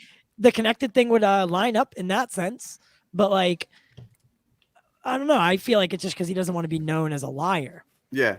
So like he wants to be able to walk around in his daily life without people going, dude, why are you making fucking bullshit videos about Kathleen Kennedy all the time?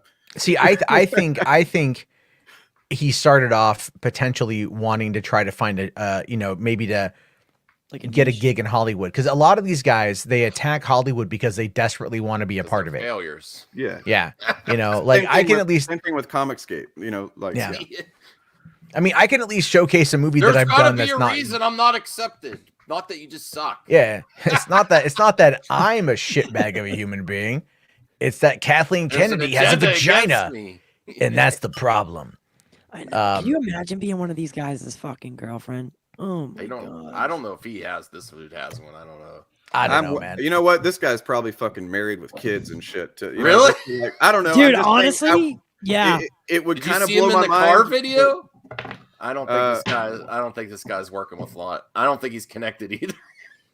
Wait, what? The what video? The car video with Jeremy in a luchador mask. So small cock, is that what you want to call him, Max? He's not working with much. Yeah, is that a scoop? It on his head, he doesn't have it below. Right. This comment on screen, like nobody doesn't get jobs because of their politics, like writing, or they get it because their perspective about the world is fucking crazy, and that usually just coincides with shit to make it.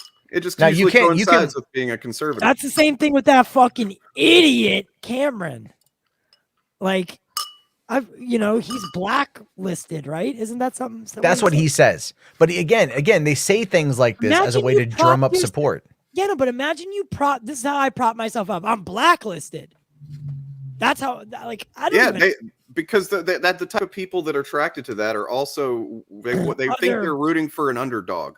And so if the system has fucked this person over because of their politics or or their PC culture or whatever, it's like it's a common trope throughout all of these guys. Like in one way or another, it's because they've been blacklisted or they're not allowed into an industry, or it's just a way of framing things to make themselves the victim and to give their audience, look, that's the enemy. They won't let me and us. They won't let us into their system. Gotcha. Yeah, that's, I mean, that's basically about it. All right, let's keep going here. For Kennedy getting renewed, which is really funny because they were mocking me for being right. I've been talking about rumors of Kennedy's renewal for over 2 months now. Yeah, he's been talking. What did I showcase a little bit ago? That came from Mikey Sutton on this show.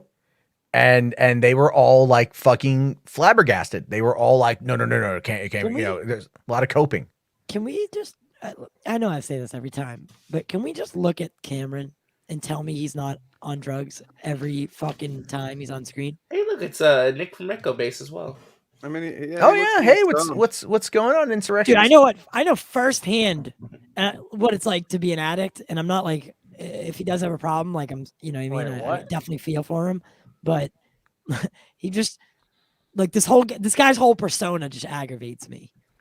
Well, in this particular stream here, that was where like I came across that clip where they were talking about how Cameron. He was talking about how Kathleen Kennedy's going to get renewed. If not, she's going to unleash the cavalcade of emails showcasing all of the terrible sexual harassment that goes on at Disney. Okay, so that she was going to become a suicide. Disney, yeah, and another thing, he's always like the way he speaks. Like I've abused Adderall in the past, right? Like it's not something I'm proud of, yada yada. But like the way he acts, that's exactly how it is. He's always like relating shit to war and fucking like insurrections, and like he's way over the top, and he's just like thinking about things that, you know, the fucking Charlie from the you know, the God, why can't I think of it? Charlie from It's Always Sunny Philadelphia. Yeah. Oh, yeah. He's got all the fucking shit connected. Like that's who he reminds me of. Like that's the thought process of someone who's abusing like methamphetamine. hey Nick, he's still here. I mean, good. I take Adderall, but I don't like, you know, plot up conspiracies on the wall or anything. But I subscribe to it. You when you abuse it though, you're not prescribed it. If I was someone here is Harvey, come on guys, do guys. That's funny. Fake accounts, man. That's great. Anyway, no, but this is, again, he's trying to say this here, but it's you know, like he hasn't heard anything, but he comes out now. Once Mikey Sutton says it, then he starts trying to jump on it because he's got to save face somehow. So he's like, "Oh, I was right." And he kept saying she was fired, and the sequel trilogy was being retconned for how many? Did you look up how many videos he had said that she was going to be gone? Not how many she was going to be gone. No, I was just starting with counting how many that he mentioned her, and then was going to. Oh yeah, but so I noticed like a tactic of Doomcock's is the goalpost moving, right? I think we can all agree on that. Right? Yeah. Like I asked them the question earlier, them as an RJ and Dane, why is it that the audience hasn't caught on? Like that he's doing, like it seems like looking in on it, you're like, oh, unfortunately, there he is again. People on the internet believe a lot of shit. Well, it's okay, there's people how under many the influence. Can you be wrong though? Well, a lot of people probably do realize it, but there's always going to be enough new people being brought in by him riding the YouTube algorithm who are completely blind to his actions and just see one video and they're like, oh, I agree with this person and what they generally have to say. Right. And then it takes them a whole long time to come around and be like, hey, maybe Doomcock's not that trustworthy. And by the time they get there, there's another crop of new people ready to be, you know? Exactly. So there's a few of them where he's like, she's just fired, because I searched just for Kathleen Kennedy fired. But more interesting is just some of the, you mind if I just rattle off like a handful of these kind of conspiratorial things? Sure. There's 10 days ago, massive upheaval at Lucasfilm. All Kennedy projects delayed or canceled. That was 10 days ago. Then 7 months ago was why Disney fears Kathleen Kennedy and why the EU had to go. Let's see. This is a good one. Kennedy ruined Star Wars to punish Lucas insider claims. Oh my god. So it's a conspiracy. She ruined Star Wars on purpose to get back at George Lucas for something like for giving her a job, I guess, or whatever. Paying, paying her a shit ton of money. There's a line he may say in this video. He might have said it in another video talking about how like she was gonna leave and start her own production company, and I'm like, bitch, do you not know about the Kennedy Marshall Company? Like, has that not been around since the early fucking 90s? And if anything, she would, if like, let's say that fell apart, she would just pimp on back to Amblin, another successful production company that she co-founded. Didn't we look into WDW Pro, by the way? And it was like a lingerie thing. Well, I know he had mentioned one guy, the guy from WDW Pro is on like another website now. And, but WDW Pro has also been like full on crazy for a while. Like them and Inside the Magic are just nuts and posting nonsense. So I looked that up, WDW Pro, and I couldn't find any outlet besides like a lingerie store. I'm gonna head out, guys. I'll just watch while I'm gaming and get ready for bed. Thank you, everyone except Dane. You crushed my world with the Doom mask. I'm very upset. I gotta leave the internet. That was amazing. Wow, that was a lot. That's okay. Dane, trust me, his wife thanks you. Oh, goodbye. See you later, Max. All right. Let's continue with this because we're literally only a minute in. That's how bad it is. The moment I got a rumor from a credible source that she was getting renewed, I duly reported it. So just like with my Indiana Jones 5 reporting, which was also months ahead of the mainstream media breaking on that story, hashtag Doomcock was right for months ahead. See, what? None of that has happened. He created his own fucking... Hold on, Dane. You're muted again, man. Yeah, sorry. What about right here where, let's see, 8 months ago, Kathleen Kennedy may be kicked out of Lucasfilm. I mean, that happens. Basically just if you just say this and that and this and that, eventually, you know, like broke clock's gonna strike. You know, be twice. Well, and again with the Indiana Jones stuff, we don't even know. Like he's some of the mainstream media reporting all of his facts were. Yeah, like the Daily Mail reported on a bunch of that stuff, and he's all like, then he takes it and he runs with it as his own thing. Like that was the whole bit when he reported those 4chan rumors about Star Trek Discovery, and didn't realize that those were plants for him specifically. If I don't recall if he did say 4chan, I don't think he did say 4chan, but that's when he got caught. He just stopped talking about Star Trek.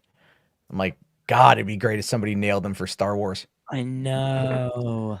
It'll happen eventually. He would, his channel would shut down. I know, but then what would he do? He jumped to Marvel. All of a sudden, fucking Kevin Feige would be the villain. Oh yeah, I'm trying to find that particular live stream that he did that he showed the thumbnail for here from a few months back. Kevin Feige doesn't give people material to like riff on. I mean, Kathleen Kennedy doesn't give people a lot. They're kind of just, you know, grabbing at shit that happened like years and years ago. Just, you know, nitpicking a little shit about Kathleen Kennedy. But like, if he tried to move over to like Marvel, he wouldn't be able to have that effect on Kevin Feige. There's too much like goodwill around Kevin Feige. Right. Even people who think that Marvel's not as good as it used to be still like Kevin Feige. I'm sorry. Go ahead. No, I'm just saying. So by the way, that stream that he mentioned right there, that was published on September 4th, 2021. Mikey's scoop was from August 23rd, 2021. Right. So the story was already out there, and he's saying that he was reporting it first, right? Yeah, once I heard the rumor, but in that live stream they talk about Mikey Sutton, and then he calls Mikey Sutton woke, right? You know, and this was like right after the whole thing with the Rocketeer, I think. No, there's another stream here. Hold on. August 26th, he did one. Star Wars no longer under Kennedy control. Sources still say she's out. That was him trying to cope that she was out. That just goes to show that, like, Doomcock will say that about literally anyone, because I've never heard Mikey Sutton talk about politics. And one thing I can tell you for goddamn sure is that he's a lot more trustworthy when it comes to shit in the industry, has a way better fucking track record than any of these YouTube chuds. That's probably why I had to backtrack so fucking hard. I like this word, chud. Chud's a great word. Oh, and I totally forgot. I fucking like an idiot. Yeah, there we go. Should watch. TW'd asked for that one. So I forgot to hit the drop on that because I'm a moron. I mean, there's a lot of crap here. Like, look, we can just kind of like go back through the pipeline of stuff and look to see everything. So I mean, like Doom. Yeah. Oh yeah, so I was on that. It was a Doomcope. Yeah, I call him Doomcope.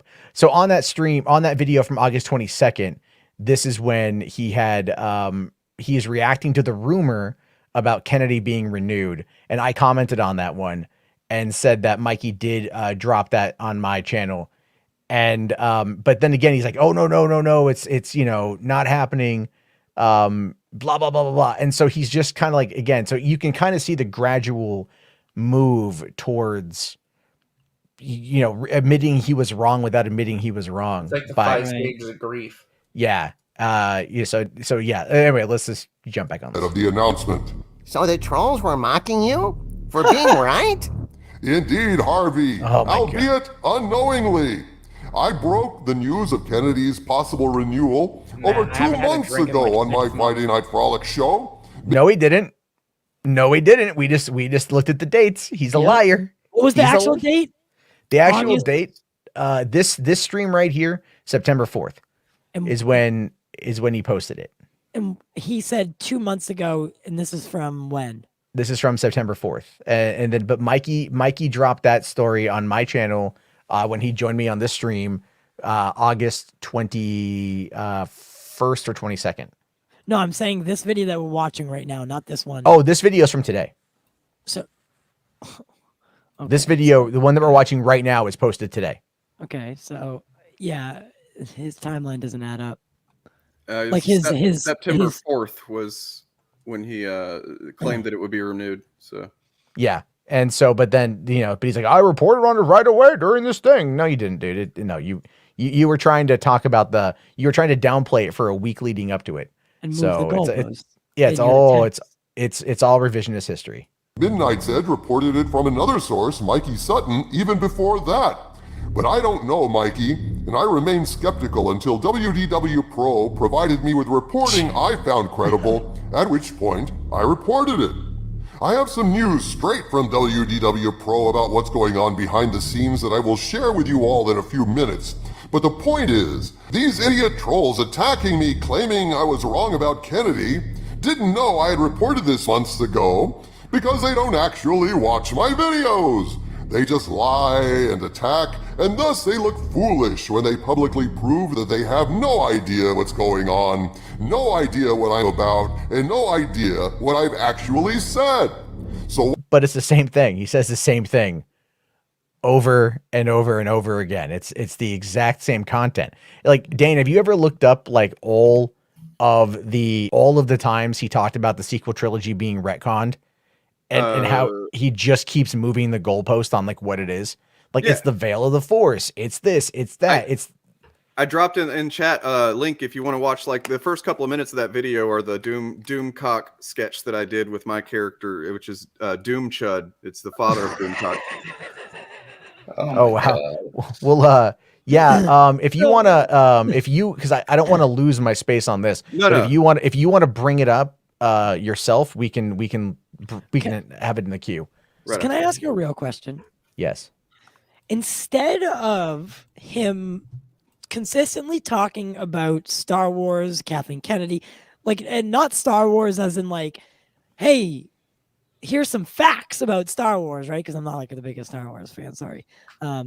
Here's some facts. Like, does he ever actually talk about the fucking what's in the movie, or does he just talk about Kathleen Kennedy fucking ruining this? He seems to just talk about the culture war stuff based on does he actually ever say like, my favorite part of the movie was this? Like, does he ever actually talk good ever? My favorite part is when the movie ended and I got to bitch about it on YouTube for money. Oh no, he did a song. He did a song about like walking out of the Rise of Skywalker and just seeing like some other guy who was like deflated by Star Wars, and it is this really weird like Johnny Cash in his later years when he was kind of infirm, it was a very odd performance.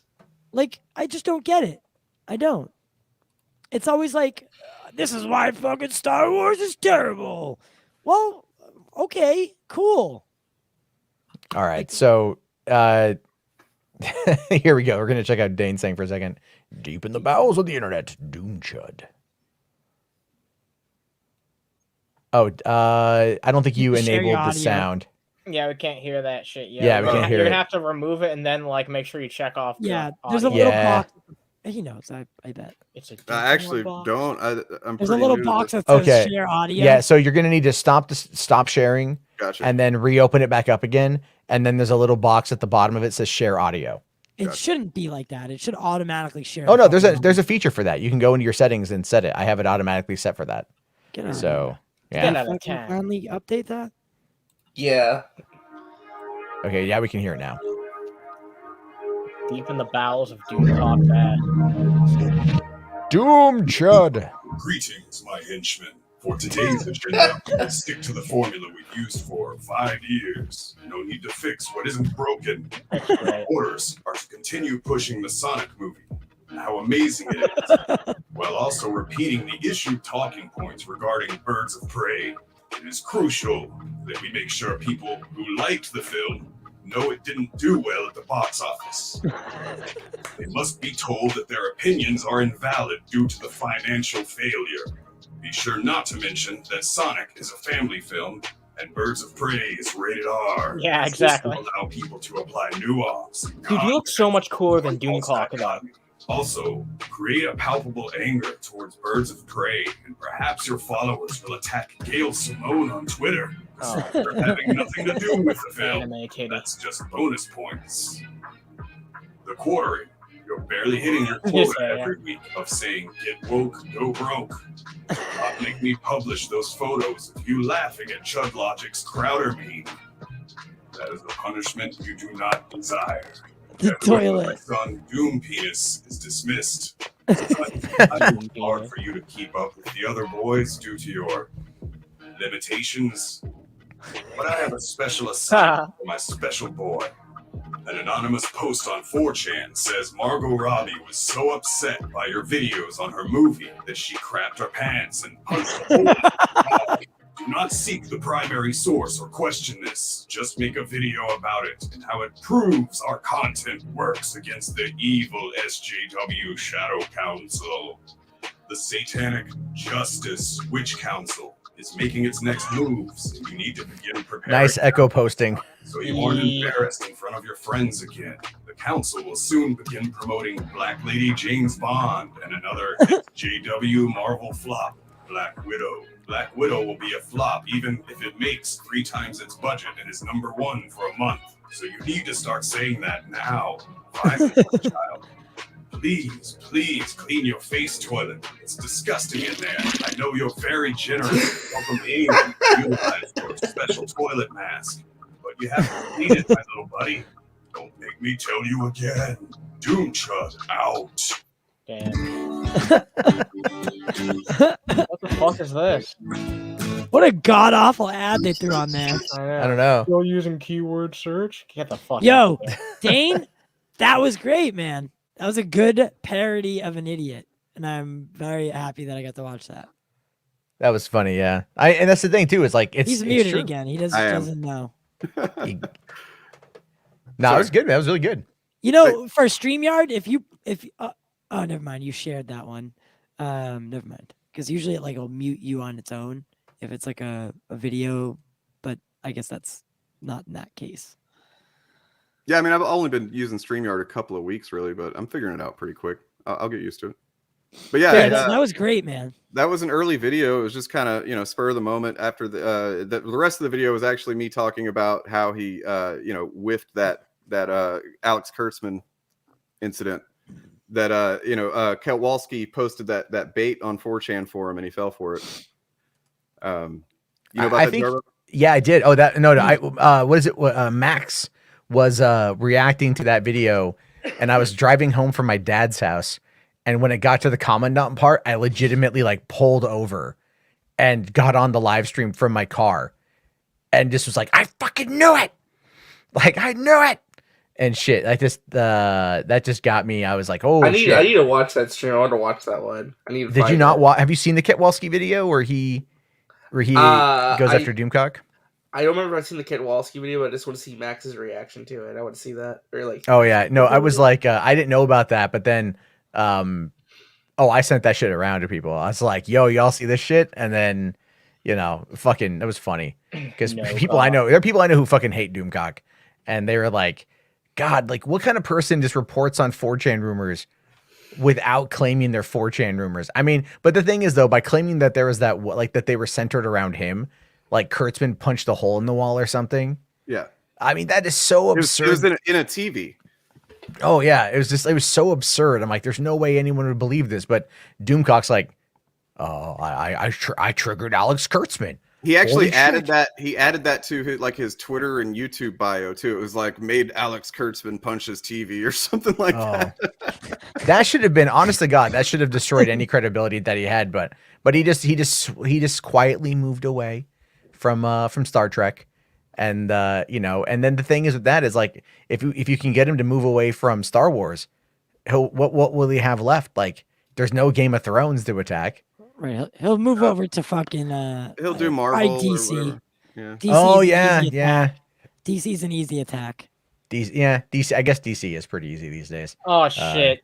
Fuck! I didn't think about that. Yeah. What the? I was thinking Well, about it afterwards, and I was like, oh, you know what? Let him attack it. That's already kind of a dead pony anyway. Yeah. It really is. It really is. All right, let's keep it going. Once again, Doomcock was right, people. Though I sure as hell wish I had been wrong on this one. So when you were away from Xanadu dealing with some pressing concerns on the surface world, that's when Kathleen Kennedy decided to leak the news? Yes, Harvey. She waited until I had stepped away from the watchtower and had no way to respond to strike. Or rather, Kennedy waited until I was away to nag her husband into striking for her because no one else was doing it. Come I on, need to say something real fast. The sexism, Jesus Christ. His vibrator going off in the background is very fucking distracting. I just want to say that. I just hear this ongoing fucking pulsating in the background. It's really fucking distracting to me. It's that vibrating butt plug he's known for. You know, like here's the thing. I give him points actually for committing to the bit. It's just that the bit is fucking awful. It looks half-assed and stupid. I've seen VTubers pull it off better. He'd be better off as a fucking VTuber, and that says a lot.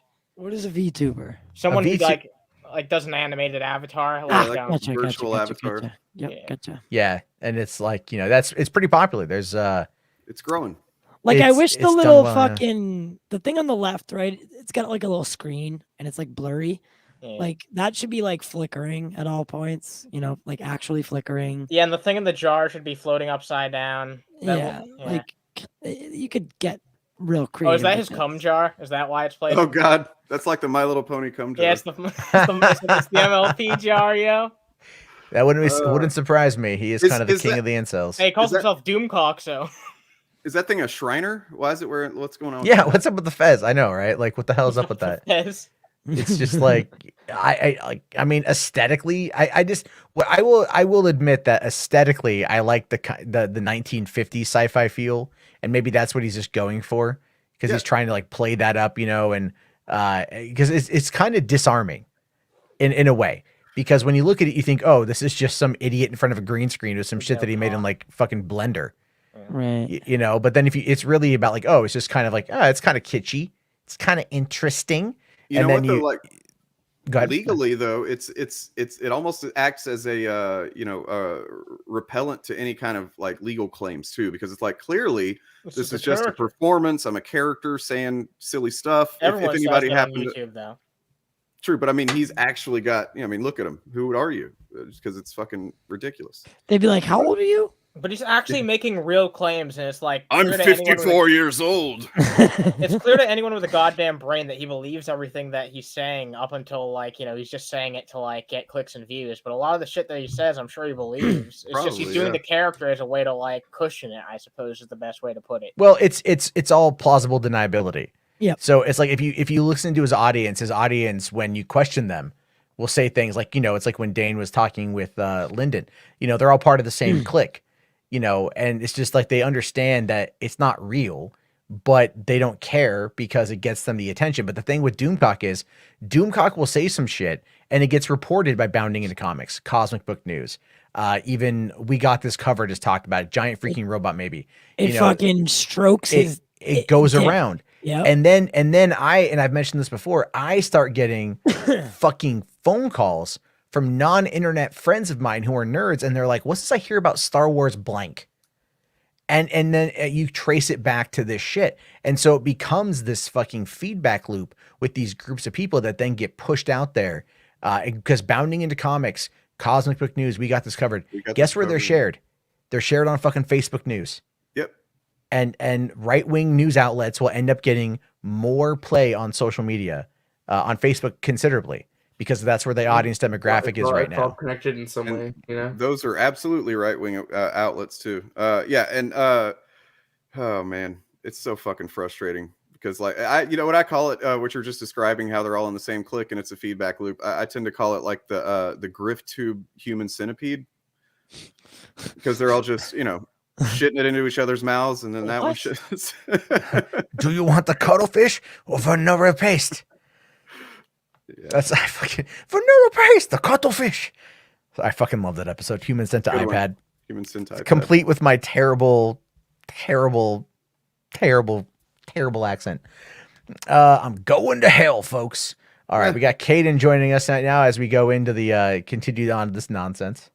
Disney certainly wasn't, and therein lies the rub. I have some news about Kennedy's super secret renewal, some rumors, and some analysis to share with you all today to try to put this into perspective. As always, what I'm about to present is information provided to me from outside sources who claim to have knowledge of the situation. You should put that up before any fucking video. Like, seriously. Well, no, but see, that again, that's the plausible deniability. That is the whole thing. It's the setup, and then it's the confirmation of the setup by going I didn't into say the with rumor 100% zone. certainty that this is true. Well, yeah, like, I mean, I reported on it. But, like, I didn't know at the time that it was real, but I reported, so Doomcock is right for reporting on it. Said it, not me. Yeah. He's like, yeah, I read about it on stormfront.org, but apparently it's kind of it's like real. you take this with a grain of salt in my videos, but on my live streams, I take it as full on real. It's like there's no like consistency with how he believes his stories and stuff. It's like, yeah, I mean, just now he was saying, you know, keep in mind this is rumor, but we're going to analyze it and get some perspective. And it's like, dude, you can't really do that with rumors, to the point where, like, I mean, yeah, you can talk about rumors and stuff, but he ends up making judgments on the analysis of the rumors, and it's like, exactly, fucking nonsense, man. Yeah, it's nonsense. It's all it is. To confirm this information, I urge you to consider this as unverified rumor and to take it with a grain of salt. The solution to this conundrum is clear, and I'm going to now introduce my new trademarked phrase, TM. So here it is. Push the button, fire Kennedy, TM. It's that simple. You want Kennedy fired?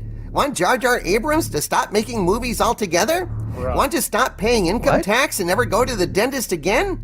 Push the button, fire Kennedy. Yeah, that's what they call J.J. Abrams. I've seen people say that's it before. Okay, why is it changing color? I just cringed my asshole out. Ugh. So what is he calling him? TM? I know. Well, TM, he's meaning it as trademark.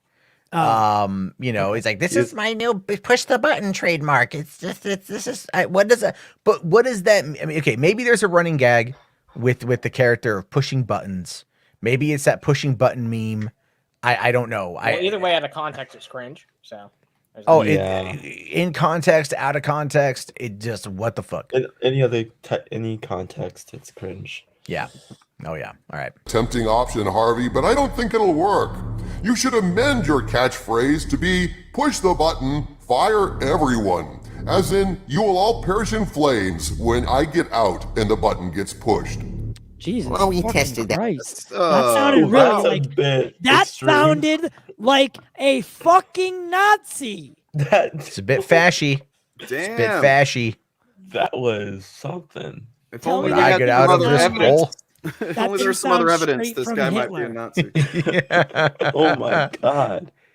What the fuck? Fucking Christ, man. When I get out of this prison, I'm going to push the button. I'm going to kill everyone. Like, okay. You're all going to die in flames screaming. In agony. Just like that scene in Terminator 2. But this time, I'm Linda Hamilton. This is starting to turn into an impression of Bane. Hey, listen. It makes it more palatable. That's true. All I'm saying is, All right, razzmatazz. I think it's clear my voice is better than that. The one I used for my Doom Chud character, right? Oh, Like, no, like, cares who okay, I the lighting was was better, the until I put on mask the was mask. better, everything was better. It was way better. Like, The father of Doom. Actually, hey, listen, a Bane quote could really summarize Doomcock. The whole nobody cared who I was until I put on the mask. Pretty much. you know what? Still nobody cares, though. Nobody cares. Well, I mean, like he gets, you know, like he'll get upwards like 1,800 people watching him live on Friday nights Wow, and shit. 18 people. That's crazy, No, Jarbo. 1,800 people. 100 people. 100. Annie. He gets fucking $2,000 super chats. The dude's got it figured out. I mean, that's the because it's all emotion based. That's all Yeah, it of is. course. I'm not saying it You know, isn't. I'm it's just like saying. it's like if I wanted, I made the comment about this last night. If I really wanted to like go back down that pathway, I could easily start attacking the new Ghostbusters movie. You could become the Chud Watch. I could become yes, for I shall don the cape of justice, seek out the chuds and watch them. We all For what purpose? Because I, like Jared Holt, want to be Twitter verified. It's like that. I'm not even kidding. Line in The Dark Knight. We are the hero until we become the villain. You either you either die a hero or live long enough to see yourself Yeah. become the villain. Become the Chud, yeah. I mean, you know what, and that's I think that saying is it's apt in some ways. In this case, he was always kind of a villain because Literally. Yeah, I'm pretty sure he didn't just develop these fucking He literally calls himself a super gets a villain. little fashy. What do we got here? After me, Hollywood, there's only one Blade Runner film. There's only 2 Alien films. There's only 2 Predator films. There's only 2 Terminator films. There's only 3 Indiana Jones films. And there's only 3 Star Wars films. Some might argue 6. And there. Who's this guy? That's Nerdrotic. That's a whole other. That's a whole other thing. That's who this guy is. Gary Bueller, the Chud. Yeah, I mean, this guy is. I think this guy's worse than Doomcock. Like Doomcock at least tries to be entertaining. This Gary guy's is genuinely full on insane. fash. Yeah, he's insane. Are you like shortening the words because you don't want to get taken down? His hair Fuck it, looks like a fascism, hedgehog. fucking Nazis, fucking shit. I don't give a fuck. What's up with People the always fucking like people hedgehog? don't ever want to put words in their video. Like, oh, the YouTube's gonna come down and strike me down. I didn't know because I This already is one said, of the fucking dudes that would. I already said Hitler. I was worried. Yeah, I don't give a fuck, dude. They had Alex Jones on, and this dude was one of the fucking suck-uppiest ones. Like they were just like. Oh yeah, no, Alex no. off. Nerdrotic sucked off Alex Jones. He At was least going- some he other was people going full pretended slurp. to He was like. going- Dude, it was 'cause pretty That's slippy. their fucking god. Like Alex Jones is a god to these fucking people. Yeah, Well, but here- okay. Yeah, everyone else on the panel though at least pretended to like, not agree with everything Alex Jones was saying, but he literally agreed with everything Alex Jones said on that stream. Yep. He was Like- the standout. It was like, yep. Dude, when yep. they fucking had Alex on and someone told me about it or like I saw it shared or something, I literally looked at it and I was like, well, that makes fucking sense. Like, of course they A would match have made Alex in Jones heaven on. or hell. Like, it's literally they're like John Campea paved the way for a lot of movie talk, right? He's like, King Chud. That's what Alex he's Jones King is. He's Chud. King Chud. Yes. Yeah. It only like and Alex actually just got fucking Yeah, he just got served defaulted some on. fucking legal shit. Yeah, he's in some trouble. He's in some hot water. Wait, I'm sorry. I got it. Kind of glitched out for me for a second. Who's in hot water? Alex Jones. Oh right, yeah. He fucked. But the He whole should thing have- though is the thing is though on that live stream that they had with Alex Jones, Gary was very much like I think gunning for a gig. A gig, Be- yeah. That's because Gary's Nerdrotic. Yeah, because they're trying. I don't think they're ever going to go full on legit because they won't ever do like their takes are too hot and spicy for like I think any sane outlet.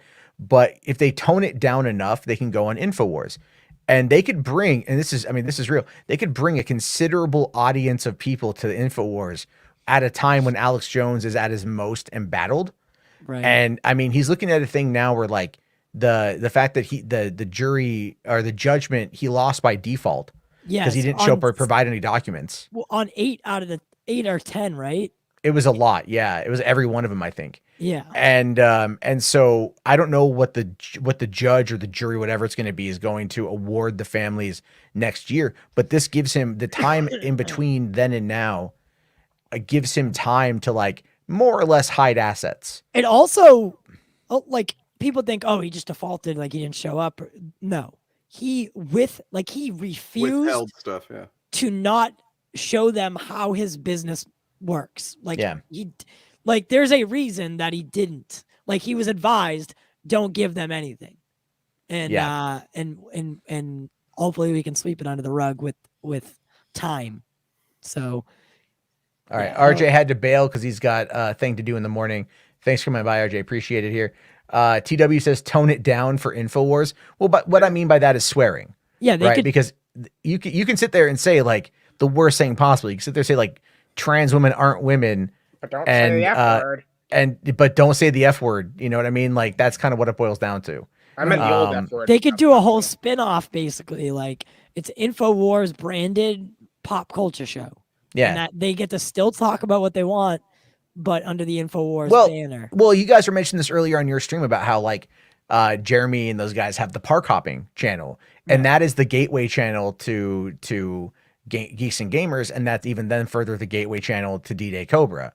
Right. So it's creating this echo chamber and this feedback loop using the YouTube algorithm where they put out so much content that it just like just bombards the people wherever they watch it.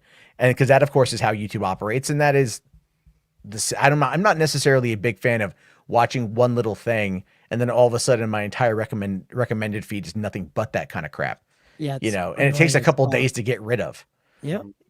So it's like, that's a big problem. And, and I don't know anything about like, we're not really talking about Jeremy, but that is definitely, I think a big in regards to propaganda and recruitment. Well, like I always say, it's great that everyone can have a platform. Like it's great. It's a great tool, but when we give a platform to everyone, we also give it to the terrible people. That is true. That is very true. And it's not one or the other. It's never going to be. And these guys, like how much money you think Geeks and Gamers pulls in like a month? Too much. I mean, it fluctuates. I think like during their height was in the Game of Thrones stuff, believe it or not. That was that was the most active his channel was. What? Yeah, you can go and look it up. You can go look it up on Social Blade. About? Oh, dude, he was railing against Game of Thrones season 8. Like it was all terrible garbage.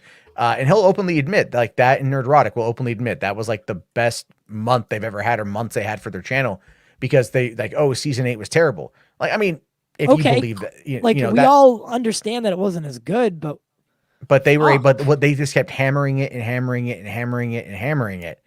And that of course creates again, that massive, that massive feedback loop. So it's like, if you go out there and you say look at like Cyberpunk 2077 for fucking gaming, right? Hyped because of The Witcher 3. Cyberpunk comes out, it is less than stellar. And that is an understatement of how broken that game was at launch.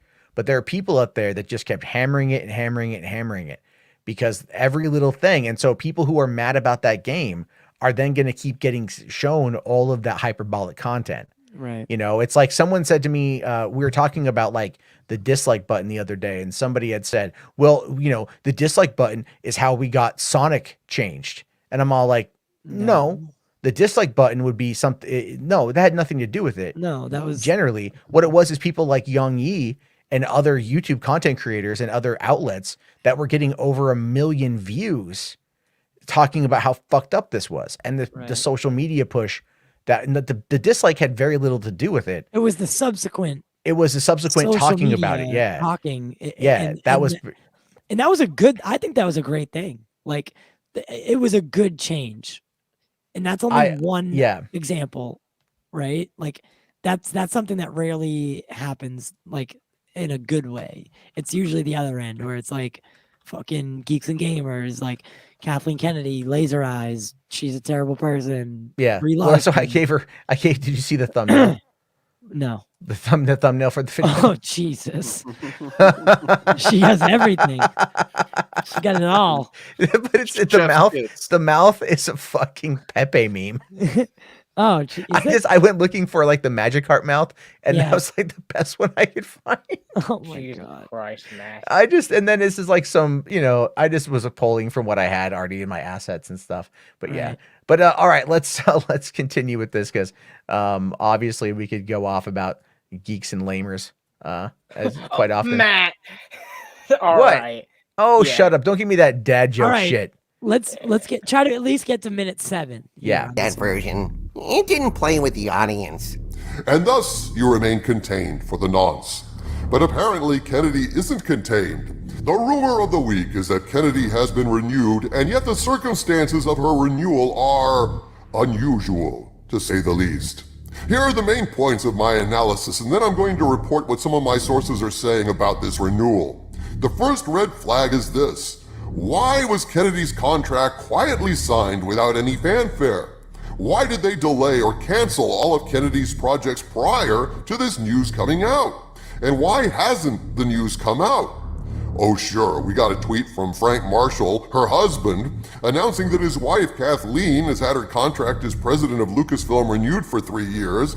But there has been, as of the time of the making of this video, no official announcement from Disney. Nothing? Not a damn thing. Smaller publications like Screen Rant and so on have posted articles about Frank Marshall's tweet, taking it at face value and using qualifying language like, at this time it appears Kennedy's contract is renewed, or reportedly her contract has been renewed, things like that.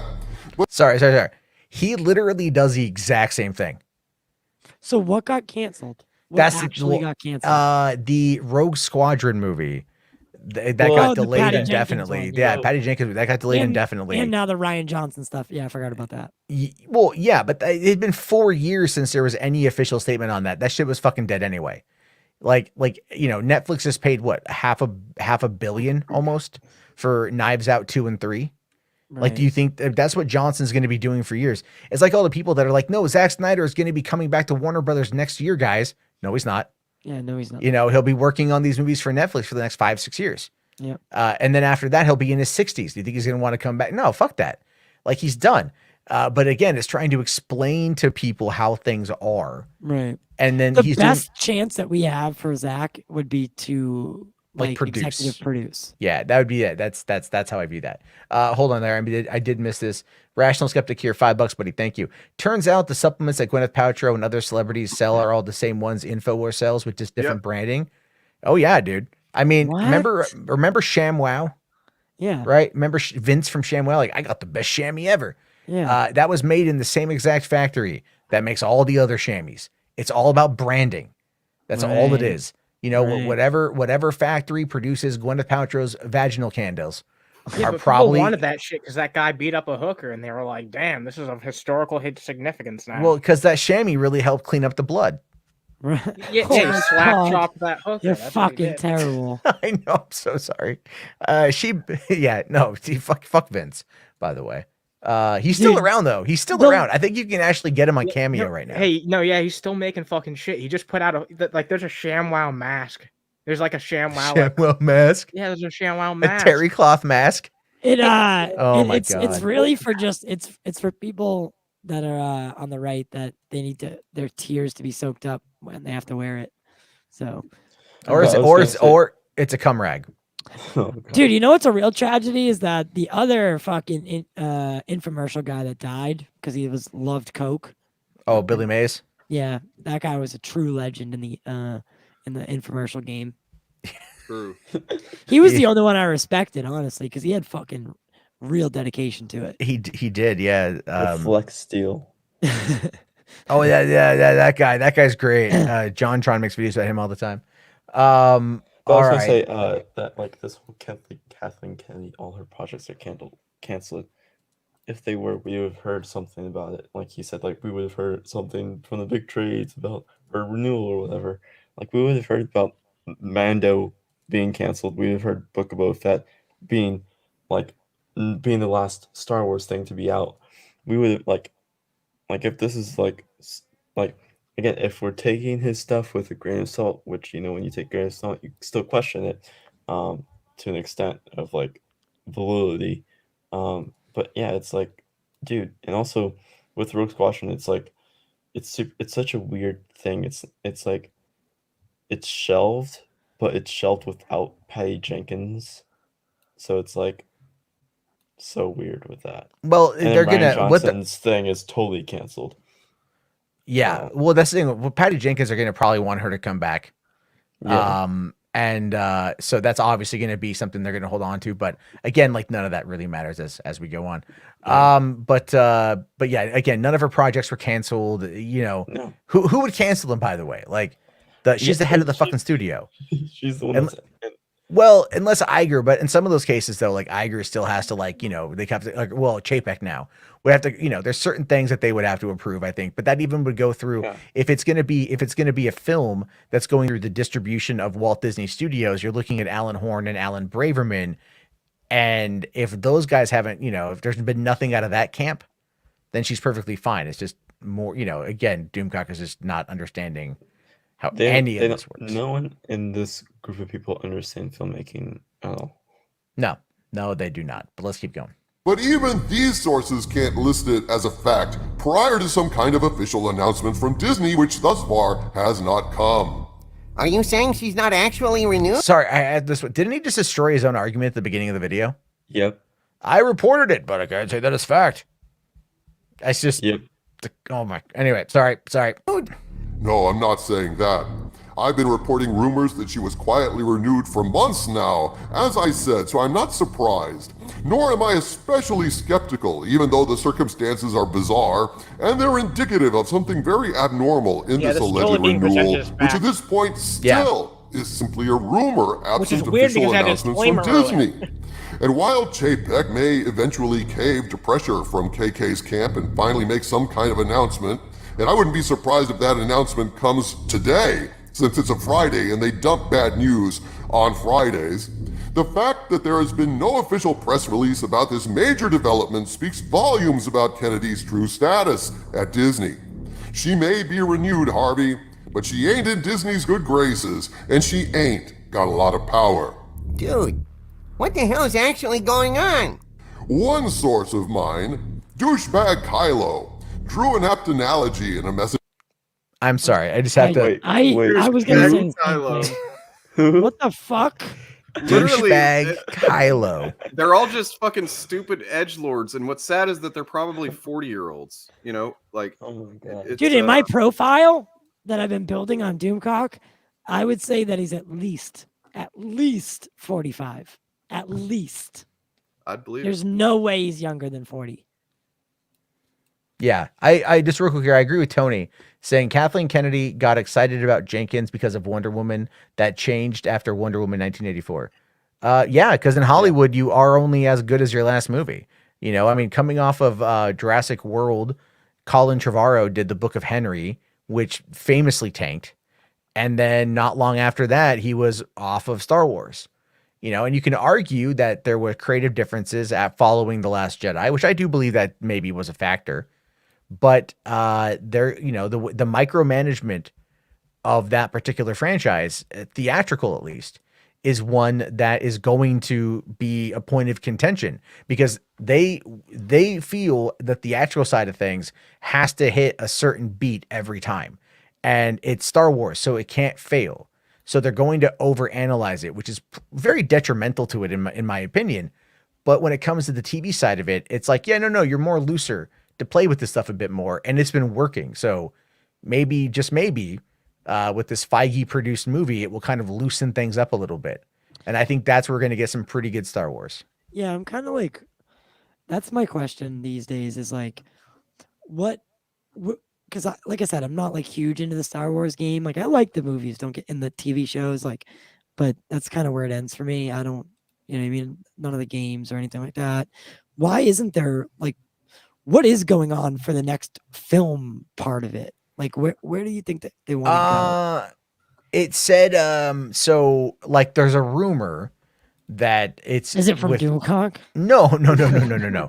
It's been reported in the trades by a few different people that what's going to happen is that it's Kevin Feige's movie that's going to be the next one that's coming out because they have a locked in release date for December of 2023. And what's going to happen, and this is just me speculating, you know, that they're talking because they rented production space. They were going to start going into production for Rogue Squadron early 2022. Okay. They have Pinewood Studios production space already reserved. And this, I think, in London. I think this is where they have it. Yeah, and so recently Pinewood Studios had a fire. Oh, okay. Yeah. I don't know what does that have to do with anything. Yeah, it's like it was Pinewood. The fire was near one of the Marvel and Star Wars studios that they film in. So it might delay. In Atlanta or in London? In London. Okay. Yeah. I mean, but the thing is, like, I know Lucasfilm they just announced that they just opened another volume in LA, and it's like their 4th one or something like that. Or no, they've got like 20, I think. 3 in LA, so that means to be their 4th one. Yeah, but they've also got one in like Atlanta. They've got one in Sydney. They've got one in London. Because keep in mind, Marvel, basically moved all their productions down to Sydney because of London. Yeah, because of the COVID stuff. Feige bought a house down there, I think, right? Yeah, that was reported a bunch. Yeah. Yeah, and so I think the idea there is basically like, whatever they're doing, they're renting space for it, so they got to fill it with something. And Shang-Chi, Thor 4, and possibly some of the Guardians, which is London and possibly now Sydney. Okay. What I mean is what I've been hearing about Star Wars specifically. Oh yeah.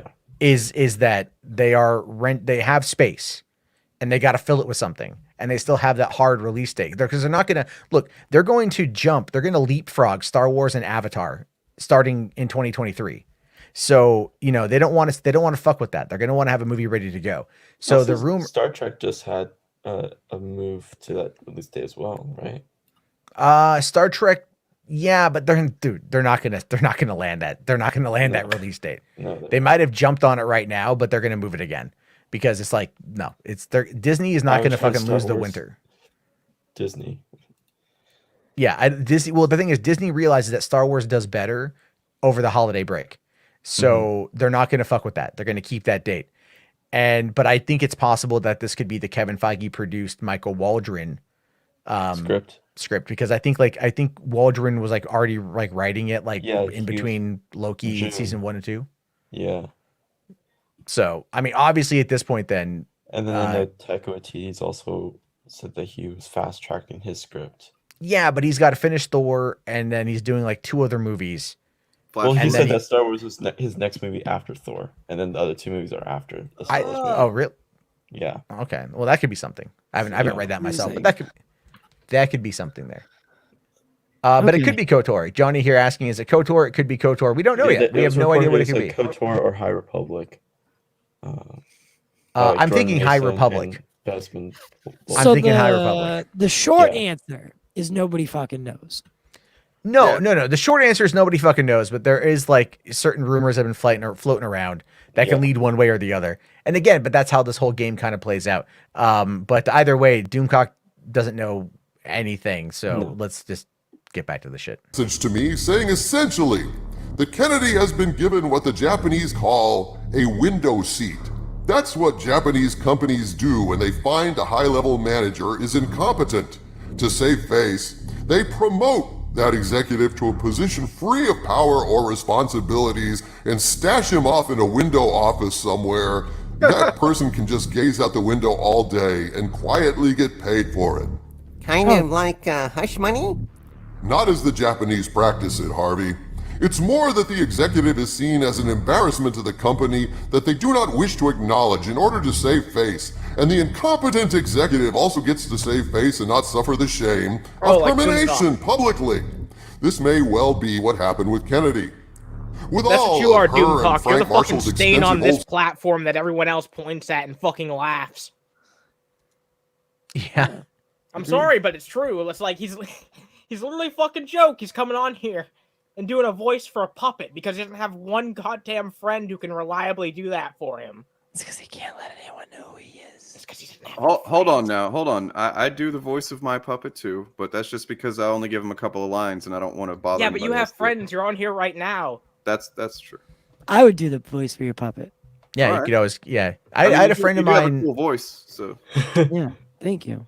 I would also do Doomcock's puppet. Well, you got to take it out for a drink first. Yeah, I was trying to think of a joke. You got it, Jarvis. I was just kidding. I wouldn't do Doomcock's puppet. If the trade-off I wouldn't was that tell I could you guys I was find going to do out, it. if the trade-off was that I got to find out who he was, I would do it. Yeah, But- if I could get a hold of his puppet, I would absolutely fuck it on live stream. I would just like stick my dick in it, and I would just thrust to completion in that thing, and then send it back to him. Send it back, yeah. Fucking yeah, that's awesome. All right. All right, minute 11. Minute 11. We're working on it. School Hollywood contacts and contacts in the mainstream media, it seems clear they couldn't completely fire her, despite the fact that the Star Wars franchise under her guidance has never been weaker, with the fandom splintered and abandoning Star Wars right and left. But talking about Frank Marshall, here's the funny thing that no one else seems to be talking about, to my knowledge. Kennedy is all about girl power, right? Girls being the best is ever. The Force is female and all that shit. I didn't know that was Can I just all point right, out? all right, Real quick. I just want to point out that you can hear his fucking inner mouth sounds when I'm wearing headphones anyway. I don't know if you guys can hear it, but it's fucking gross. Just like that. Yeah. I just want to point out right Sounds. here. This is the one thing they have on Kathleen Kennedy that they'll harp on until the end of fucking time. This is the one reason they Except don't like her. that image right there, that logo is not from fucking Lucasfilm. That is a Nike promotion. What? The Force is female is a Nike slogan. Did this have anything to do with Star Wars at all? Well, this is from back in the day, like when she took over, and she was wearing that, and like it was a statement about like Rey being a female lead in Star Wars and things like that, and obviously a lot of the chuds out there they get a little bit uppity. They took it out of whenever the a woman. context. I remember people were making it out to be like, oh, they're actually trying to make the Force a woman. It's like I remember that shit. Do you remember that? I could see why some 40, 50-year-old fucking basement dwellers looked at this and were like, what the fuck? They're making the Force into a woman? What? Kind of beautiful women liking Star Wars? No! And I really don't like the voice that he did for the girl power thing. That was, He does it all the time. That was fucking cringy. That's the bestest ever. Like that's his gay voice, basically. That's also his bedroom voice. Yeah, when he tucks Harvey in at night. Hi, Harvey. You're the bestest ever. That's who. I bet he has puppet children, and like he has like this whole dysmorphia where he thinks that that's his family. I would really pay to get a look inside this dude's fucking life. You would find like a Kathleen Kennedy voodoo doll. Of course, dude. It's like one day you'll be mine. There's a bunch of glass fucking orbs on the wall like that guy has. It's great. You want some tea leaves? What were they again, Matt? Why is there a Gina Carano body pillow here? What's going on? Oh. What were they? Like seeing glasses? No, what was it called? No, it's like the obsidian mirror, and, remote viewing, and yeah. Oh my god. The whole concept of all that was just nuts. But all right, we're getting there. A few minutes left. Hey! After all, when Finn tries to help Rey up in The Force Awakens, she slaps his hand away. No woman needs anything from a man. How dare he condescend to her? Women stand on their own and need absolutely nothing from any Y chromosomally challenged individuals with hairy legs. No men are needed to help women, Harvey. And yet, when Kathleen is pissed off that Disney has essentially hidden her renewal out of fear and shame, buried it like a cat buries a turd in the litter box, which is not something the cat would do if it was proud of it. Kathy whines to her hubby to fix it, so he has to tweet it out because wifey is all bent about it. No woman needs a man until she does. Girl power. Can I just point out that he didn't tweet it, he retweeted.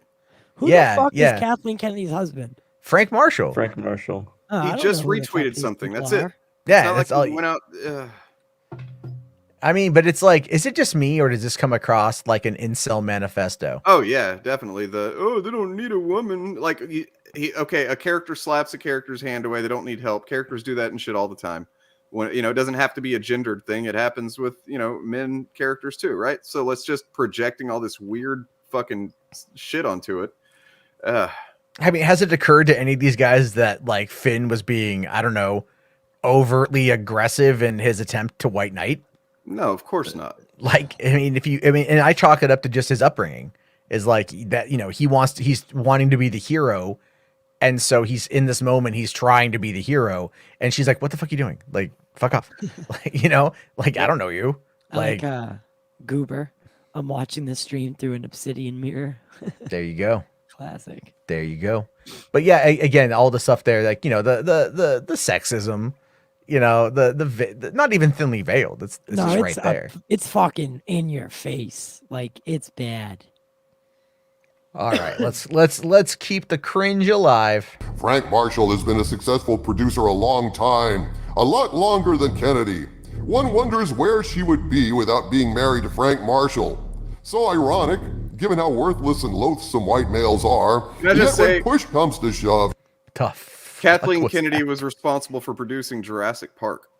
I mean, like, she was one of the producers on the original Jurassic Park. So, like, try and say, like, she just got her job handed to her somehow or something. Well, I mean, she started off as a writer's assistant on 1942, which is how she met Steven Spielberg, and they hit it off. And so then Spielberg hired her as his his assistant for Raiders, which is how she ended up getting involved in that. And then she has been working with Spielberg roughly ever since. And from there, they founded Amblin in 82, I think, is when they founded Amblin. Sounds about right, yeah. I wonder what Steven Spielberg saw in her. The laser eyes, potentially? Maybe. Yeah. It's like, I need a lady. There's a line. He made a quip once. It was like it was quip that they've tried to weaponize, where he made a comment about her like getting his coffee. And that was obviously when that was on Raiders, because she was his assistant, which would have been her job. Yeah, he was speaking in context of this. Like, oh, wow, she started off as my assistant. Look how cool and far she's come. Most likely. Yeah, I mean, like, looking at Frank Marshall's production career, he did Paper Moon, 1973. He did Nickelodeon in 1976, The Last Waltz, The Driver, and he did The Warriors in 79. And then his next movie was Raiders, followed then by Poltergeist, Twilight Zone, Indiana Jones, Temple of Doom, Gremlins, The Goonies. Have you guys started noticing a connection here? Like, once he got on the orbit of Steven Spielberg, that is when he started producing a lot of the big hits from the 80s as well. And Kennedy was right there along with him. Yep. So it's again, it's that whole notion. What I love about these guys that always attack her is they always think that like filmmaking is something that happens, by yourself. They never really understand any of that. I think I'm trying to find Kathleen Kennedy's IMDb. She wasn't much on Raiders. She was definitely not much, but she was also, then she worked on to go become an associate producer over on Temple of Doom. She was an associate producer, and then she was also an associate producer on Last Crusade, I believe. And but then from there she started working her way up, and I just want to bring up her IMDb here. So her producer, going all the way back down. So she started her first producing job was on E.T. the Extraterrestrial, where she was a producer. Then on Poltergeist, she was an associate producer. On Indiana Jones, Temple of Doom, associate. Gremlins, executive producer. Goonies, executive producer. Back to the Future, executive producer. Young Sherlock Holmes, executive producer. Color Purple, producer. And American Tail. Anyone remember that fucking movie? Mm-hmm. That's a great fucking movie. Executive producer of Inner Space. Empire of the Sun, producer. Batteries Not Included. Who Framed Roger Rabbit, executive producer. The Land Before Time, co-executive producer. I mean, literally some of the most historic fucking films of all time. Well, yeah, and the fact that she was working with oh God, what's his fucking name? The Don Bluth, Yeah. And shit, right? Back to the Future 2, executive producer. Back to the Future 3, Gremlins 2, Arachnophobia, producer. Arachnophobia, yeah. That movie fucked me up. She built a good chunk of our childhoods, basically, and yeah, it's responsible. At least played a huge factor in it, right? I have made the joke that she has had her fingers. She's been knuckle deep in our childhood. You know, it's a very apt thing though, because she's been around for years, and she's worked with Spielberg for years. Spielberg is not he's one of my all-time favorites, if not probably top 3. You know what I mean? Sure. And that's so many people. But again, Spielberg's influence doesn't always just come it's like everyone gives George Lucas all the credit for Star Wars when he had like Gary Kurtz and Marcia Lucas as well. It's a team making effort, and different voices are going to have different ways of coming about something that's going to add to the overall product. If Kennedy sucked, she would not have been around for 40 fucking years. Yeah, she wouldn't have made it past that fucking assistant job. So exactly. It's just like, and that's the whole thing. Yeah, Moisture is absolutely right here. The sexism is fierce with this one. You know, it's always kind of funny when you see that, because you're like, yeah, it's there, but then again, he goes mask off pretty often. So yeah, okay, she's got this long list of hit movies that she's either worked on or flat out was the producer of. But did you see that time that Finn got his hand slapped away from Rey in the movie? All right, sorry. Yeah, I know. Right. Does anybody actually have a copy of this picture of him and Jeremy? The one of them in the car? Yeah. You can just Google Doomcock, Jeremy, like your Geeks and Gamers car video, and you'll find it on Jeremy's channel. Car video. Yeah, car video. Stupid shit. All right, let's round it out. Turns to him to fix it. Wonder what Rey would say to that. The Force is female until you need a man to help you out. Wonders never cease, Harvey. At any rate, here's what a number of sources are... Just real quick, this man has no wife. He has no girlfriend. He's probably never been in a long-lasting, functional relationship. Because he sucks. Saying about this contract renewal, which was so secret hardly anyone saw it coming. My friend, WDW Pro, who posts articles over at thatparkplace.com, a great site you ought to check out, sent me this exclusive report a few days ago, and unfortunately, due to my personal emergency, I was unable to share it with you until now.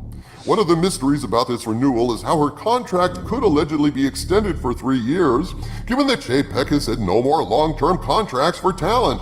And here's what my source said, quote, according to a trusted source, quote, the last-minute kerfuffle was over Kennedy demanding to be head of Lucasfilm until Indiana Jones 5 ends theatrical run. Indy being delayed means contract had to be extended beyond 1 to 2 years. She allegedly would not accept being dropped to just an executive producer / legacy position. Kennedy remains a figurehead. She controls Indiana Jones, but is now essentially out of Star Wars. Nobody wants the Lucasfilm gig when she leaves because the studio is filled with ideological nuts. That's something to say if Hollywood is conservative in comparison. Rumor. Kennedy is furious that Disney didn't put out a glowing public statement. Wants one out ASAP. Husband... Here's the thing with that. She's like the most powerful female producer in all of Hollywood. If she wanted to put out a fucking statement, she'd put out a fucking statement. Yeah. Because she's, like, that's the whole thing. If someone like her was being like pushed out and embarrassed, to summarize it for us internet people, cucked, she would say something. I don't think you could cuck Kathleen Kennedy. No. She can leave the company at any time and go back to her other company. Right. And she won't have any problem with financing or getting projects off the ground. No, because they'll be like, oh, you're Kathleen Kennedy. You need some money? Yeah. What? Yeah. She's not going to be looking for work if she has to leave Lucasfilm. No. Yeah, I mean, she's got enough here. According to IMDb, and I don't know how much of this I believe, but god damn it, don't fuck with me. The Adventures of Tintin, Red Rackham's Treasure, she's apparently a producer on.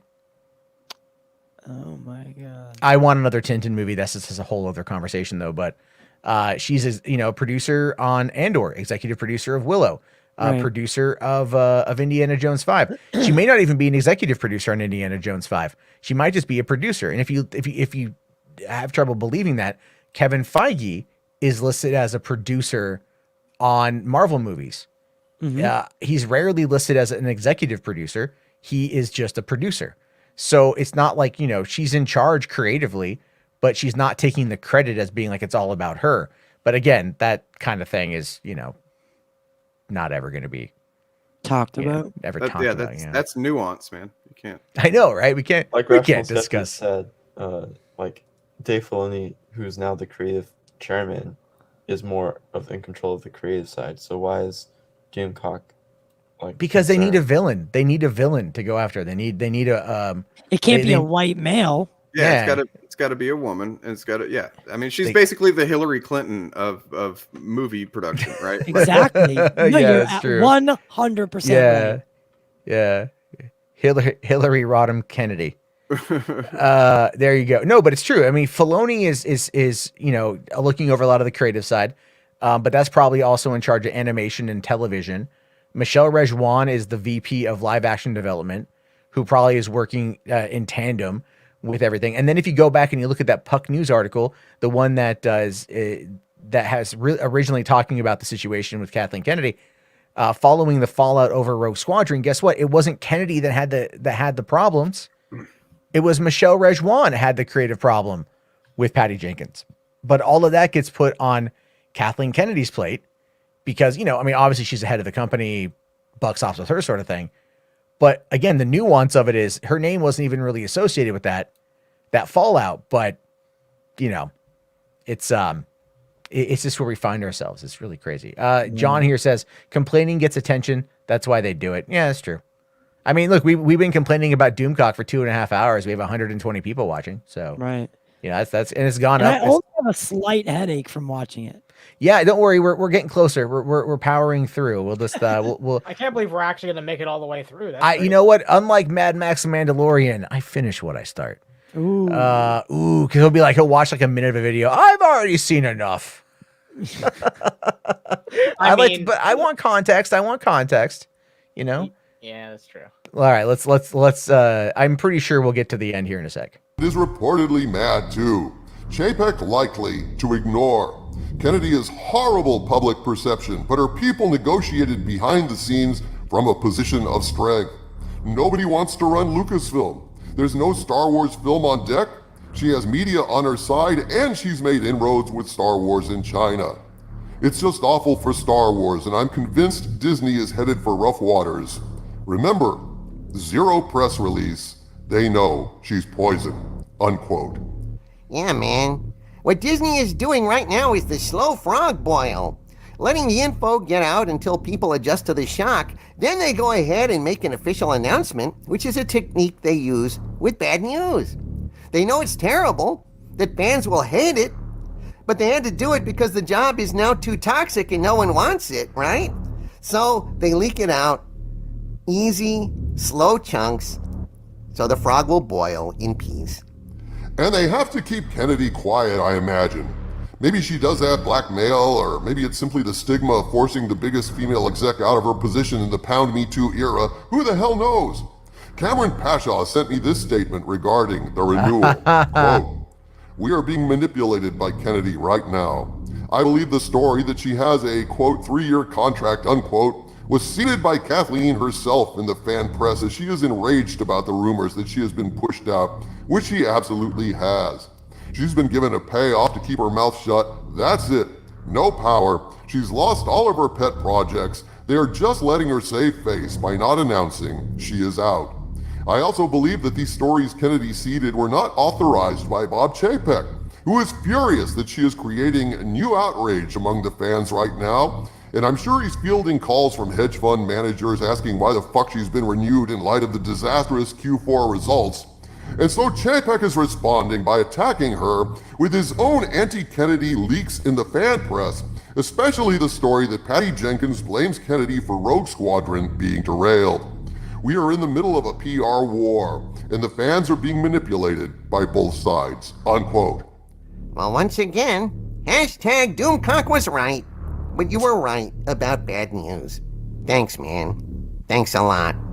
Hey, I can't control what happens, Harvey. I can only share what I've heard about it. Hey, I can't control what happens, Harvey. I can only report on it, comment on it, and try to give early warnings when I can.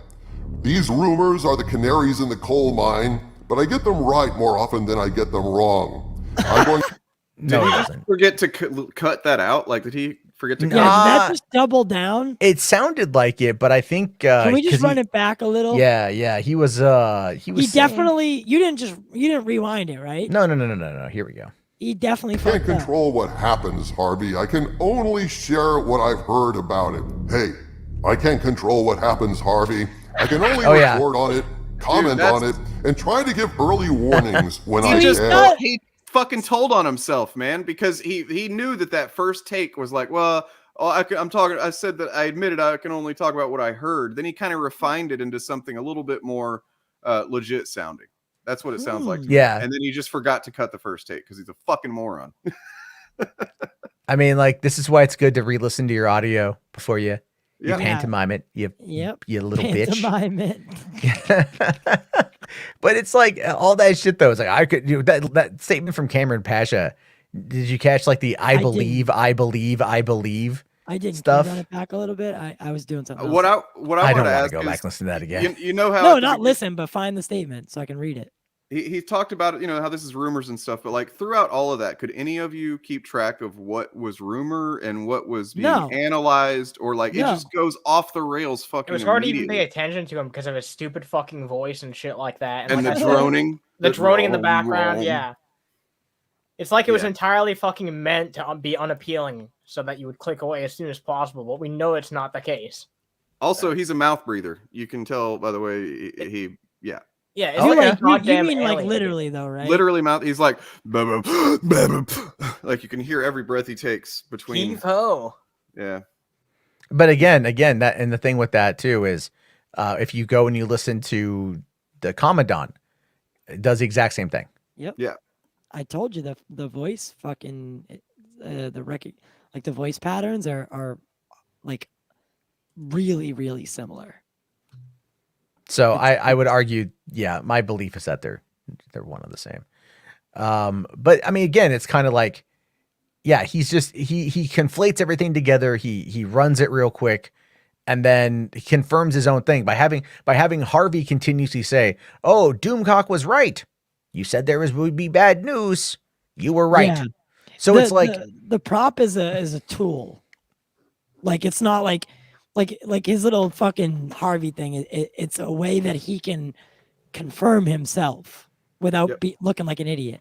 Yeah, and this is a guy that the fandom like menace. They distance themselves from, but they clearly still all believe. You know, they all follow the same patterns and shit. Not from the same cloth. Basically. Yeah, thank you very much. That's a great line. He's got a minute left. Let's see if anything else happens. These rumors are the canaries in the coal mine, but I get them right more often than I get them wrong. Lies. I'm going to stay on this story as it develops and hope to bring you more reporting on this as more information comes in. From the center of the earth, this is Dick. So if it's more coming on in, wouldn't that then make it, I don't know, like truthful? Right? I'm reporting what's coming out, which means that this is fairly accurate. But it's really only a rumor, and take it with a grain of salt. Yep. It's pretty brilliant when you start to think about it. Like how like you can see how people get manipulated, and then again when he says that little quiet part out loud, you know, we'll catch it, but his audience, they're not going to catch it. They're going to be like, oh yeah, whatever.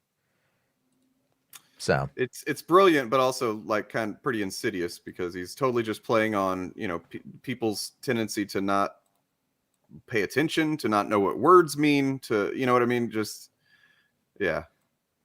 Oh yeah. No, I mean, he's setting like what it is he's obviously trying to set a narrative. He's trying to like establish his own fan fiction, and he's trying to make it out to be like, you know, like trust me, but also don't trust me because I don't want any of that responsibility. Right.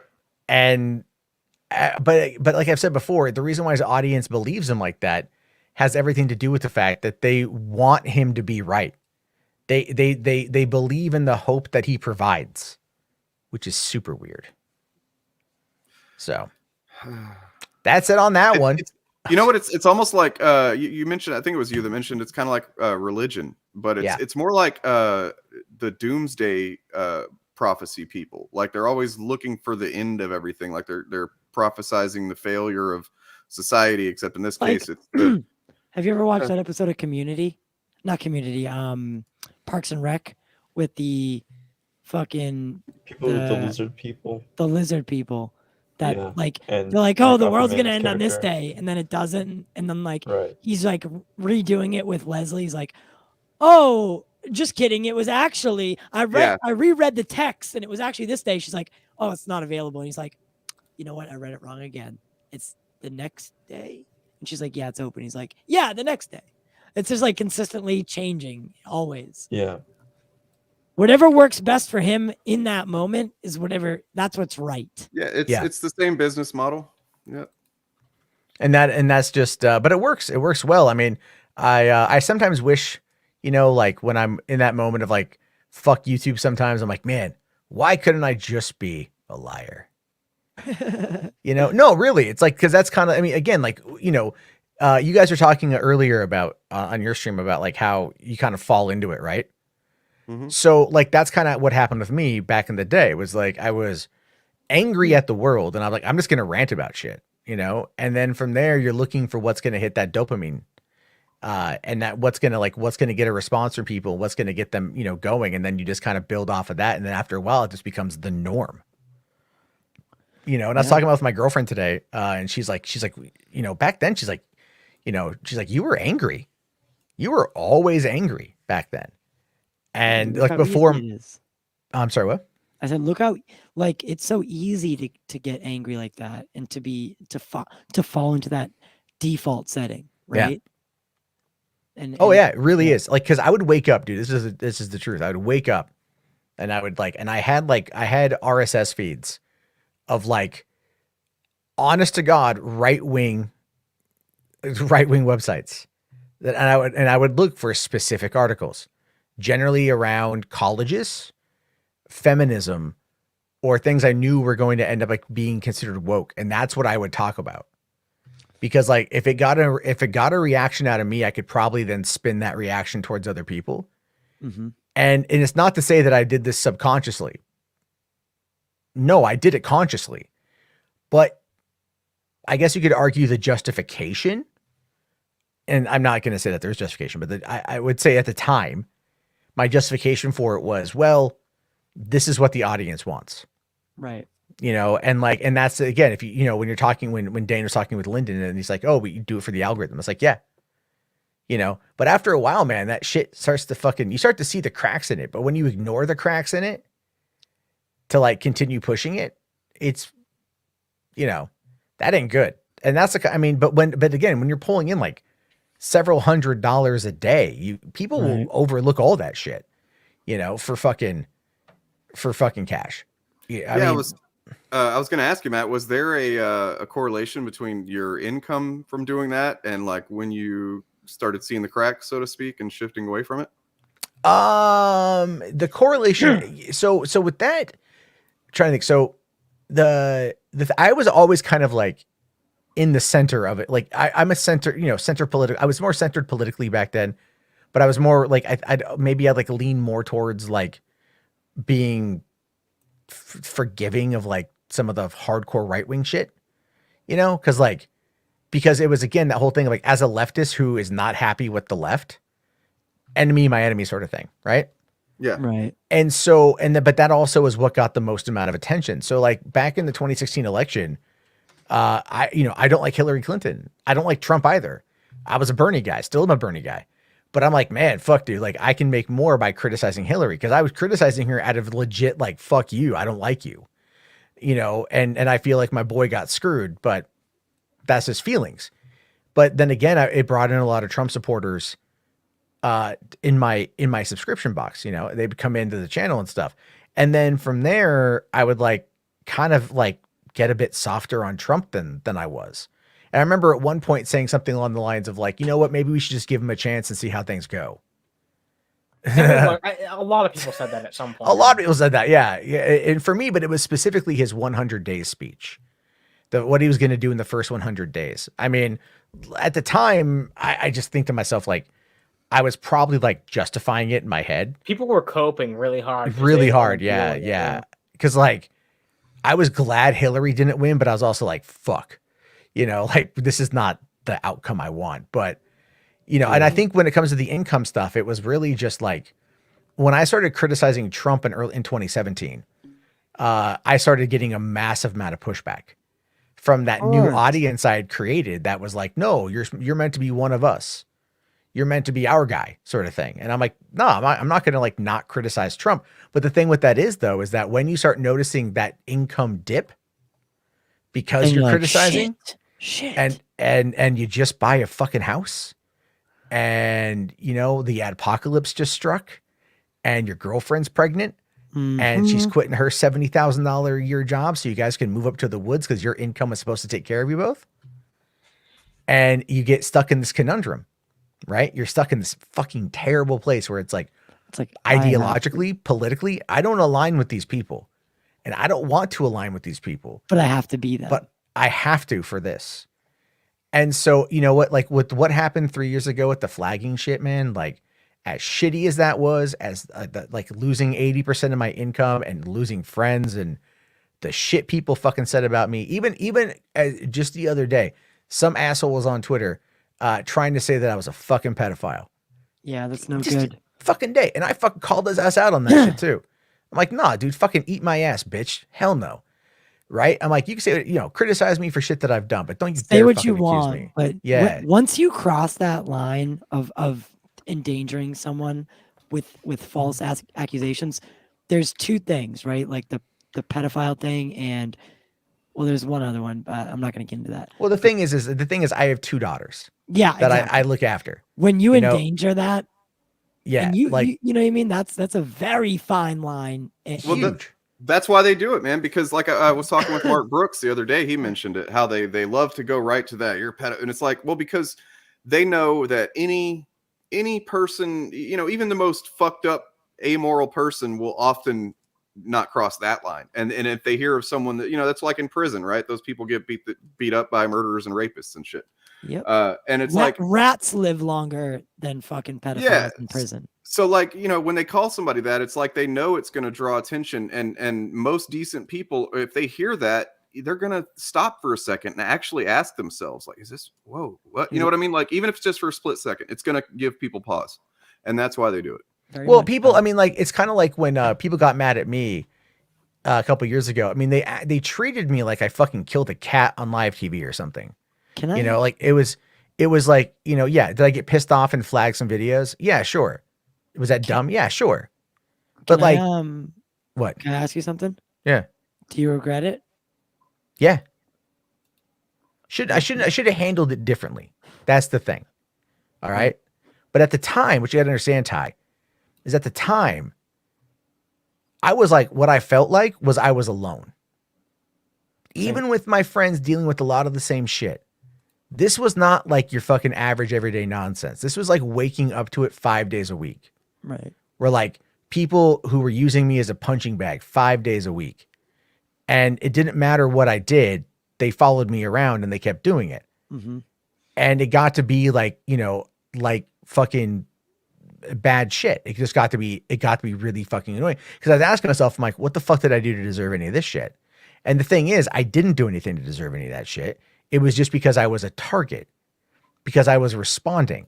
But I was already in a poor enough mental state as it was from again, moving and everything else I was just talking about, and not happy with like consistently like having to go after this fucking anti-SJW fucking, you know, grift, and how that was eating at me and everything else. And you can kind of tell, like, I dove into the anti-Last Jedi stuff because I legitimately didn't like that movie.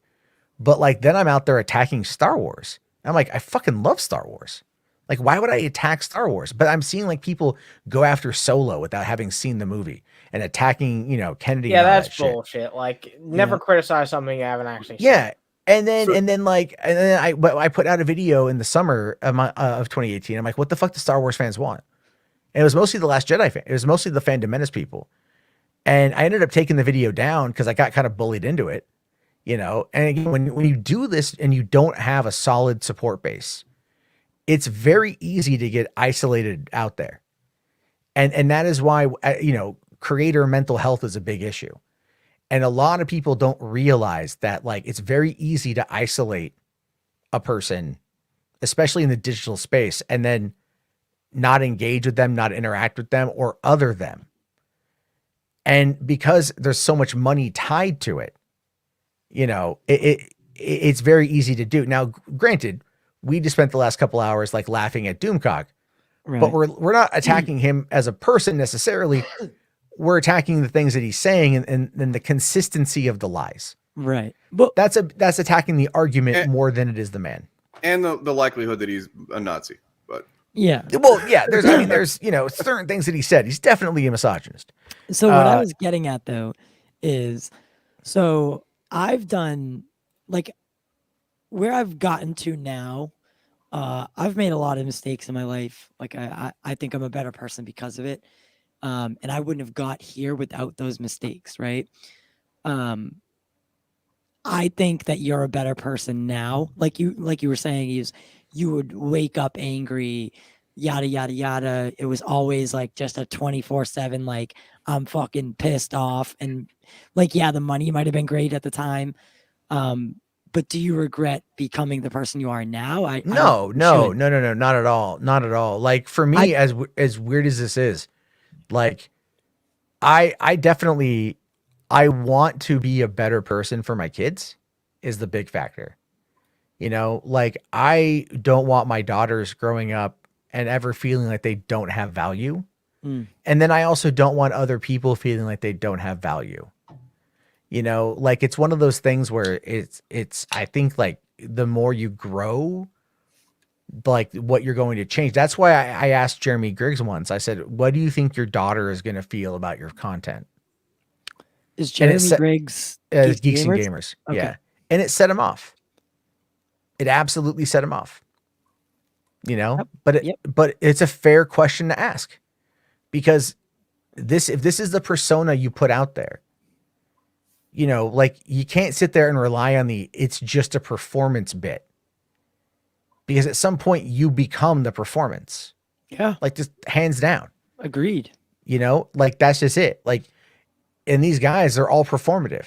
You can look at the trajectory of, let's say, Gary from Nerdrotic, where, like, yeah, he had some shitty takes. Now he's like full on, like, the left is out to kill you in your sleep. Right.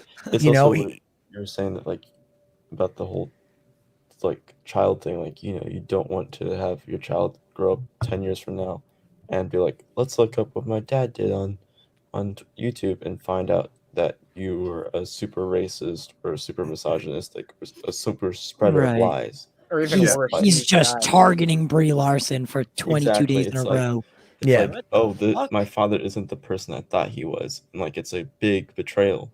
You know? I can almost guarantee that Jeremy Doomcock, if he ever does have kids, or if he does have them and they grow up and they see his shit, they're gonna, like, in the day that they come to him or them and they're like, what the fuck? That's when their perspective will fucking change, hopefully. But until then, we're gonna have to suffer. Yep. Well, I mean, the thing is, it's like, you can tell when it comes to Jeremy realizes that the grift is coming to an end. You know, like, he understands that eventually he's going to end up, his channel is going to be demonetized, and that is, you know, he's going to lose, like, it might be deleted, right? Like, that's, you know, that's why he's prepping the you know, that's why stuff, that's why he's doing, like, the website, and he's trying to, like, expand outwork, like I said before, the park hopping stuff is absolutely a gateway. But that could be, you know, more profitable down the road if they build up an audience of people and he loses out on, you know, the Geeks and Gamers stuff. It's still the brand he can sell. But the thing is like, look, you know, you can move off the platform, but the audience that you've cultivated are still shitbags. Yep. Yeah. And you know, they'll be looking for a new person to look for, and they even may create their own monster, and that monster may be even worse than you. And then it's on you now that you have left this audience with all these, like, terrible thoughts in their heads to create this monster that's even worse than you. So it's not the audience that's created this monster. You have created this monster now. Yeah, and like hopefully one day they do look and be like, the legacy I left is worse than when I found it, and that should never be anyone's goal, ever. And it's a depressing thing to think about, you know, to think like this person, like who knows where Jeremy Griggs was 20 years ago. He may have been a regular old Joe. You know? Check out. And now you guys watched. You guys watching Tiger King? Have you guys watched Tiger King? No. Not Tiger King 2. I started it today, right? Did you guys know that dude, Joe Exotic, was a fucking police officer at 19 years old? Mm-hmm. And now he's in prison for conspiracy to commit murder and fucking 18 charges of animal endangerment. Look at what we are and versus what we become. Like, that dude's legacy was never to end up in jail for fucking attempted murder on Carol Baskin, that bitch Carol Baskin. But that's where he is, and like I'm sure he's not proud of it. But our choices lead us to where we end up, and then we have to fucking lie in the bed, whether it's a fucking metal cell or a mansion. We put ourselves here. Yeah, and it really makes me sympathize for them. At the same time, I don't sympathize for them. It's like you put this on yourself, but at the same time, like, it's weird for me because like Ty was saying, I used to be what I consider to be a pretty shitty person, but like compared to these types of guys, I was just like apathetic and didn't give a fuck. But I still wouldn't have like said the kind of shit that they say on a public platform. And I didn't even have these attitudes really. I was just more like very self-centered, self-focused, and didn't give a shit about really anybody else for a while. And it's like, so it's really even hard for me to understand how somebody could do what they do when I'm considering my old self a shitty person. You know what I mean? Like, what do I call these guys? I guess maybe I need to update how I see my past self, but I don't know. It's no, I get that. I get that. Like you too. Like I've never considered myself an outright shitty person. But like I tried to be like an apathetic, I don't give a fuck about anyone else person for a while. And that's not who I am, like considerably. But it's on the internet, you kind of put on the persona. I think, people always look at the most over the top persona as being like the most real, even though it rarely ever is. That makes sense. Am I saying that right? No, that makes perfect sense, man. Oh yeah. Which, by the way, Matt, I think I told you before that I watched you years ago. Probably, for a good couple of months, I would watch you, and like around the time I remember when you were when that swatting incident happened was right when I was watching you. Oh yeah, that shit sucked. Yeah, and like, but back then it was like I wasn't completely aware yet of all the social political stuff of like SJWs and like who was on what side and things like that. I was just kind of getting into the YouTube commentary thing. Yeah. But I like listening to you. There was something that I liked about you compared to a lot of the other guys. You seemed way more relaxed and reasonable and measured than, some of the other people that would come up in the recommendations alongside you. Yeah, I don't even remember what it was specifically, but what I'm noticing that I favor about you now is that you are much more relaxed, and that in hindsight, you were pretty bitter. It seemed like, so just it's cool that you've grown beyond that, man, because I think you got a lot to offer, and you do great work. Thank you. I don't want to be like, that's the thing is like, I don't, even today I was thinking about that too. I'm like, man, like if only YouTube would reward positivity. I mean, that'd be great to we did that the stream the other night about the Spider-Man No Way Home trailer, and giving that a watch and like talk about that for an hour. That was a blast. I had so much fun with that. It was just like, it was a good time. The video did well for the stream. I think we had like 11,000 views by the time it was over, and then it fucking died. Right? It just fucking died. And the reason why it died is because, again, after that moment in time, no one is going to care, because it's like, for one, it was an hour and 20 minutes. Two, it was more of a conversation. And then, some of the comments were funny because people were going after Enosh because he was being a Debbie Downer. But I thought it was funny. They're making fun of Doc Ock. Yeah, but then but then someone sent me Enosh's reaction to the Snyder Cut trailer, and as like a juxtaposition. I think this is the third time I've heard that. Did Enosh not like the Spider-Man No Way Home trailer? No, I think he liked it well enough, but it's just the most cynical person on the panel, but like you still seem to like it for what it was. Yeah, he liked it. It was just that he was like, it didn't make the movie more hype for him. He was like, it's an 8 out of 10, but it wasn't like. By the end he was like, we only really got one new thing out of this, which I disagree with, but I disagree too. It's like a trailer is not supposed to like, and that's the thing that's driving me nuts about this whole Spider-Man thing is a trailer is supposed to prep you for the viewing experience of the film, right? It's supposed to give you a little bit of plot detail, right? So that you can be like, is this something I want to watch, right? It's not supposed to give every fucking marble it has. Because if it did, what the fuck's the point in going to see it? Well, I just read the cliff notes of it or watch the trailer. I don't understand some people's mindsets when it comes to trailers. Because we've gotten way too, what is it? We've gotten way too greedy as a community for trailers. They've now gone as far as to straight up turn it into an event. Yeah, I cannot believe that happened, by the way. Which is just monetizing our own habit of wanting to consume every little fucking frame of this shit. And to be first. Yeah. Right?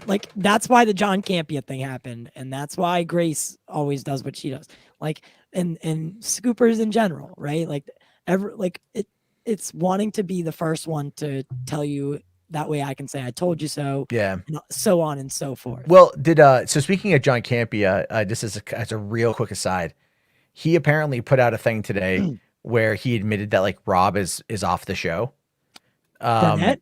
Burnett's off the show for right now, just because he moved, because Campea moved out of LA, and then it's kind of he's like, oh, the show was always meant to be an in-person show.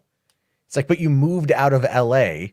Right. And your friend is like, are you asking your friend to drive to Riverside fucking 4 days a week or whatever? How far is it? It's a ways. It's a distance. It's not an easy trek. In LA traffic, Riverside from LA is tops, max 2 hours.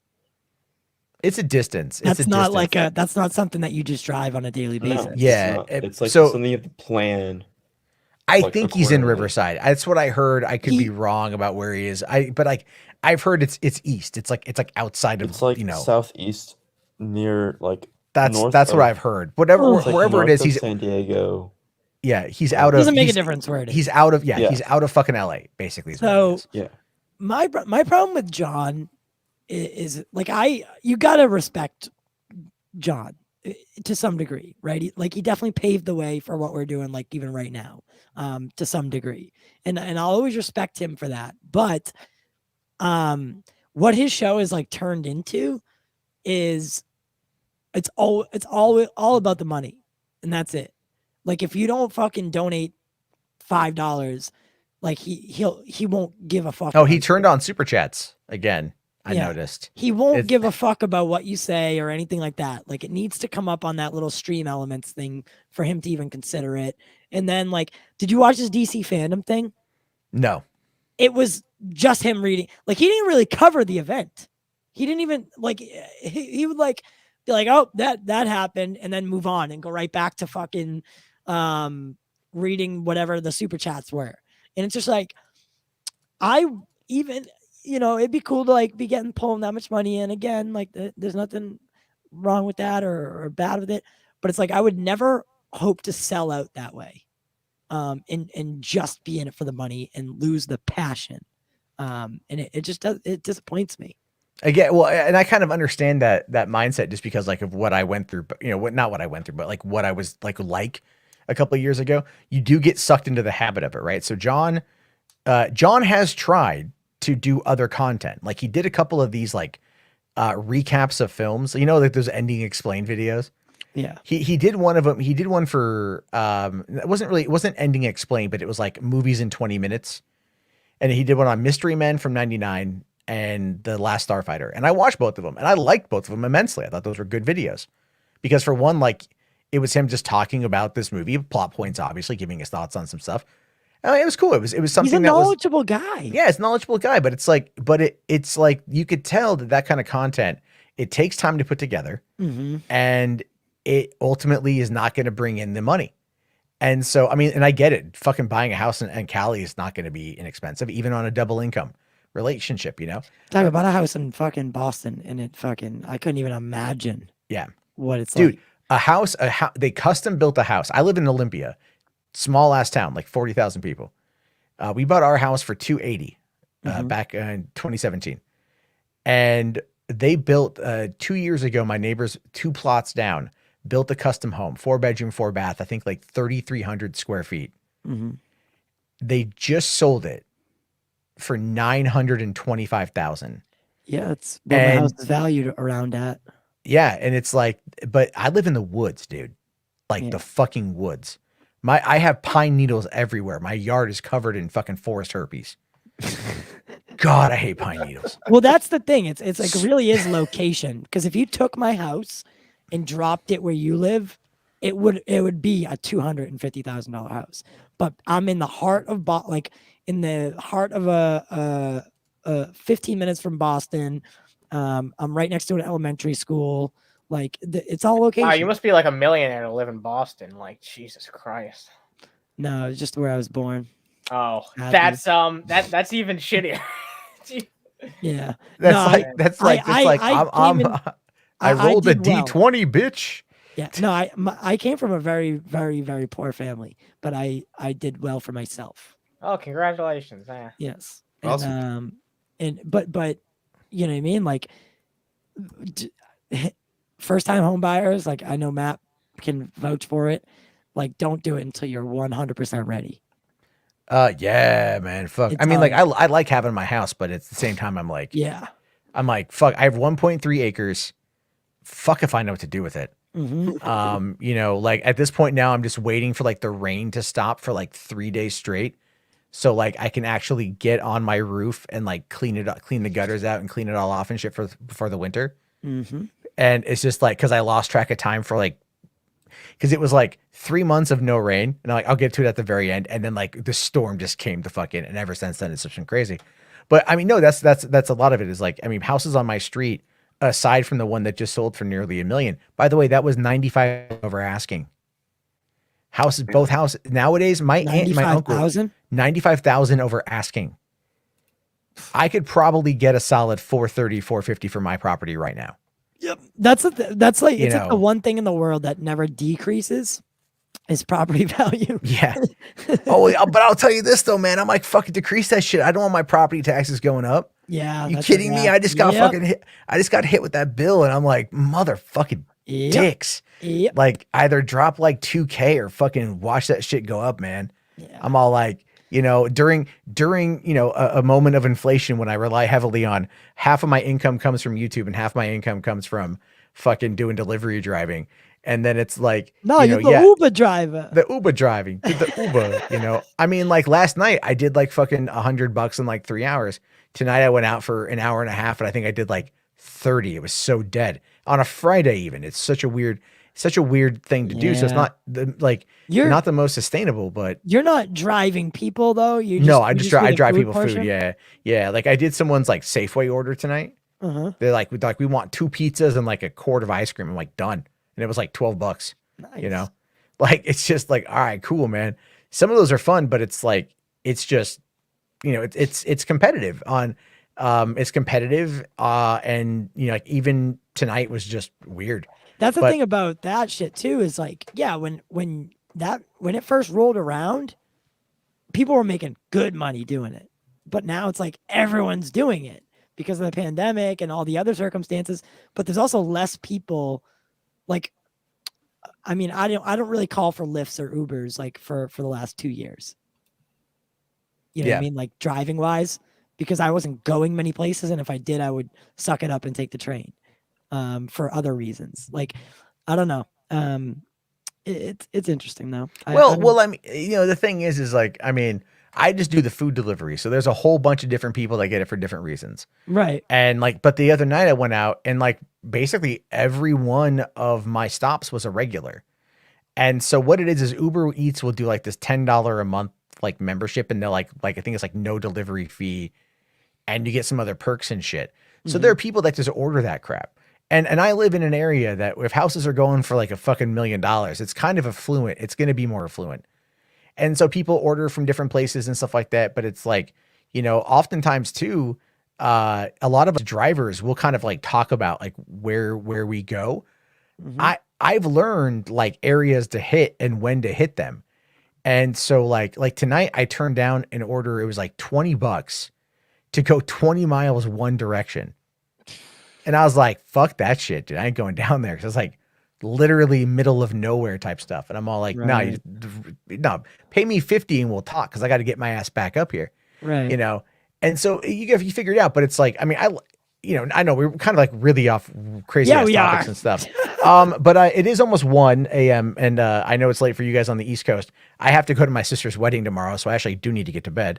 But the last thing I want joining fucking Film Junkie, huh?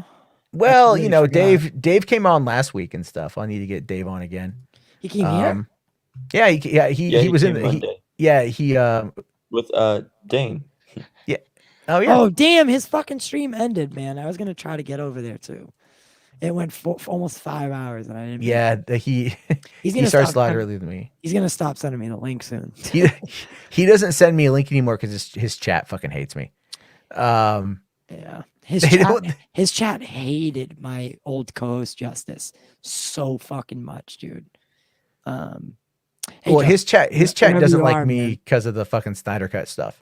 Yeah, because what? Because you tell it like it is. Because I troll a little bit too. You do, but I do. See, but that's the thing, is there is a healthy balance between leaning into it and putting on a show, or full-fledged douchebaggery and Doomcock. Like, yeah, you do lean into it. I know that, you know, you'd be amped if they I'd be amped. If they fucking said tomorrow that Zach was coming back. You'd be excited. I know you would, because like that gives us more good DC stories to be told and potential for like a cool fucking connected universe instead of some multiverse. Like you have to again pull out the Charlie and try to connect the dots.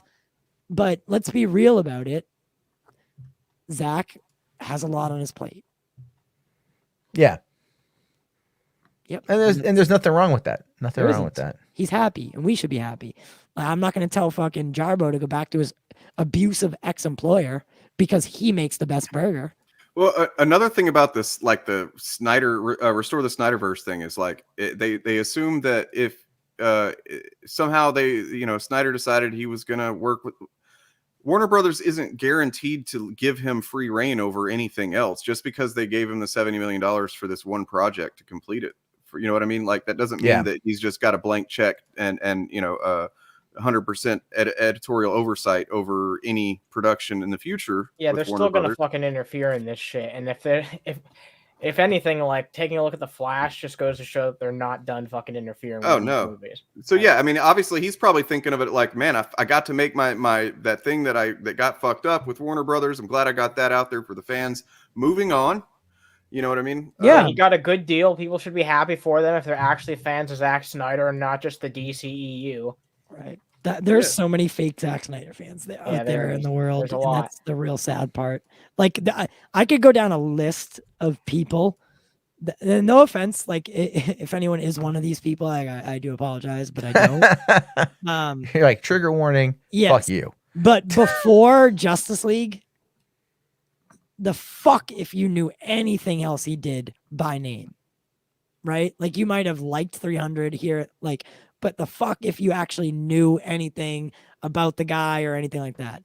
It's like, it's that whole bandwagon mentality. It's like everyone else is fucking up in arms. I got to be up in arms. And and then the people that actually do like Zach, like I've always enjoyed his cinematography, but I'm not going to lie. I didn't know every single fucking breakfast menu item that he ordered every day. Cause there's, you know what I mean? Oh yeah, like if Zach posted his breakfast on Vero, there'd be like 1,800 Twitter threads about it. Now I know that he likes to make bread. Do you know why I know that? Because everyone on Twitter fucking is obsessed with knowing everything about the guy. It's weird.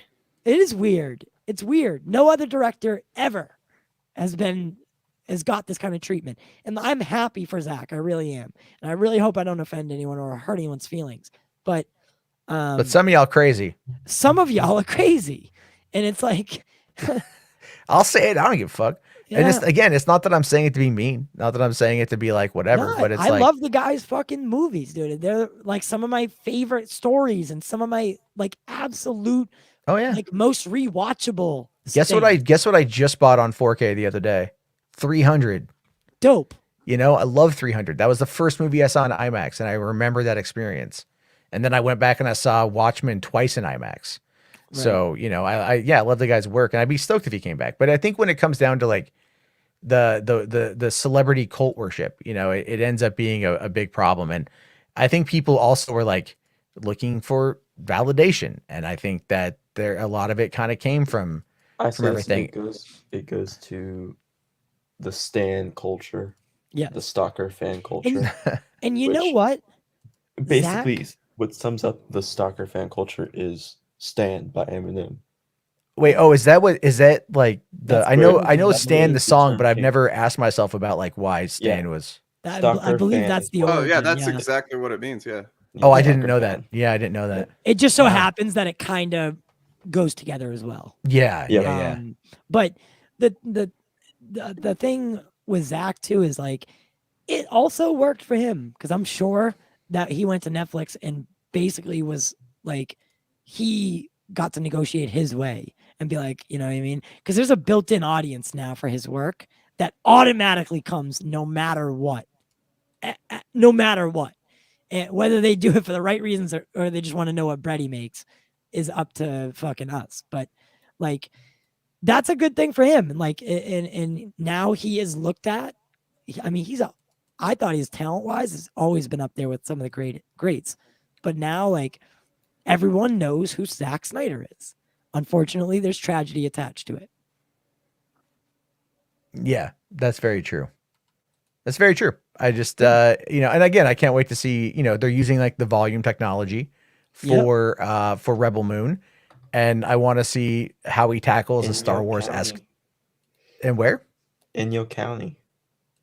Literally, that's the county they're filming it in. Inyo County. Oh. It sounds like I'm saying in your county. Right. Yeah, that's kind of weird. But all right, guys. I think on that note, I should probably. Oh, hold on here. I missed this one from H-Parts. Like, come on, a while we can't ago. fucking Sorry. end on Inyo County. Sorry. All right. Oh no, there is something to watch. I have it queued up. Nice. H-Parts here for $5, buddy. Thank you so much. Sorry I missed this. Says I was one of the guys who joined Monday and Matt, but stuck around, and I appreciate you, brother. Thank you so much. H-Parts is a fucking. He's been around that long. Awesome, yeah. dude. I love H-Parts, man. I'm so glad I met him here.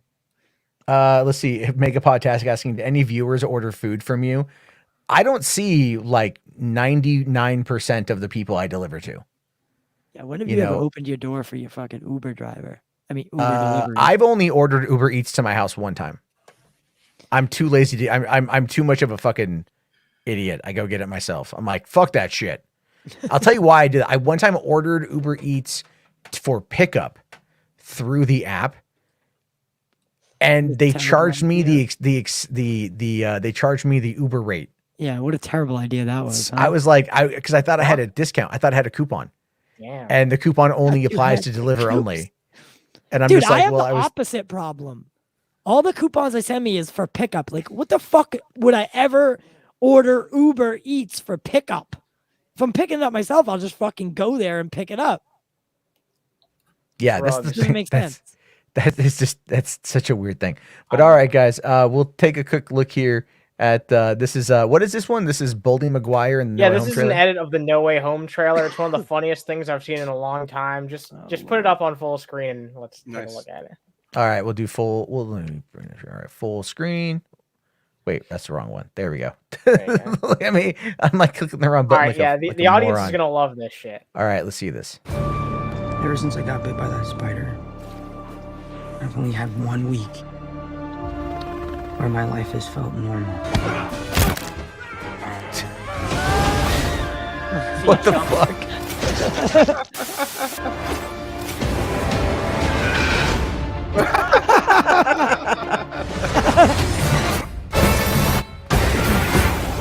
We started getting some visitors. From every universe. Where's my money? Where's my rent? Hello, Peter. You're not Peter Parker. Hello, Peter. You're not Peter Parker. Hello, Peter. You're not Peter Parker.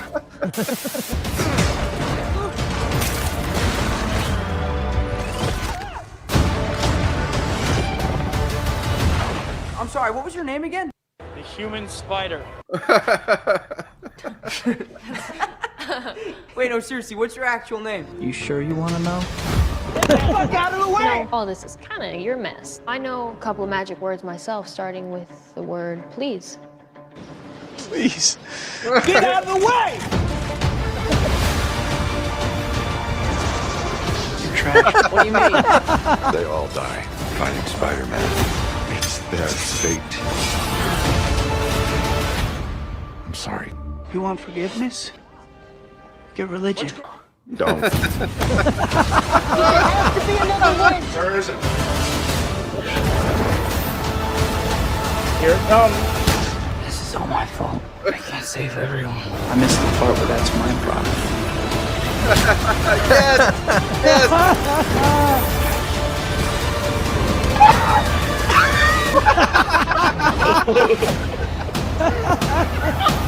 See you, chump.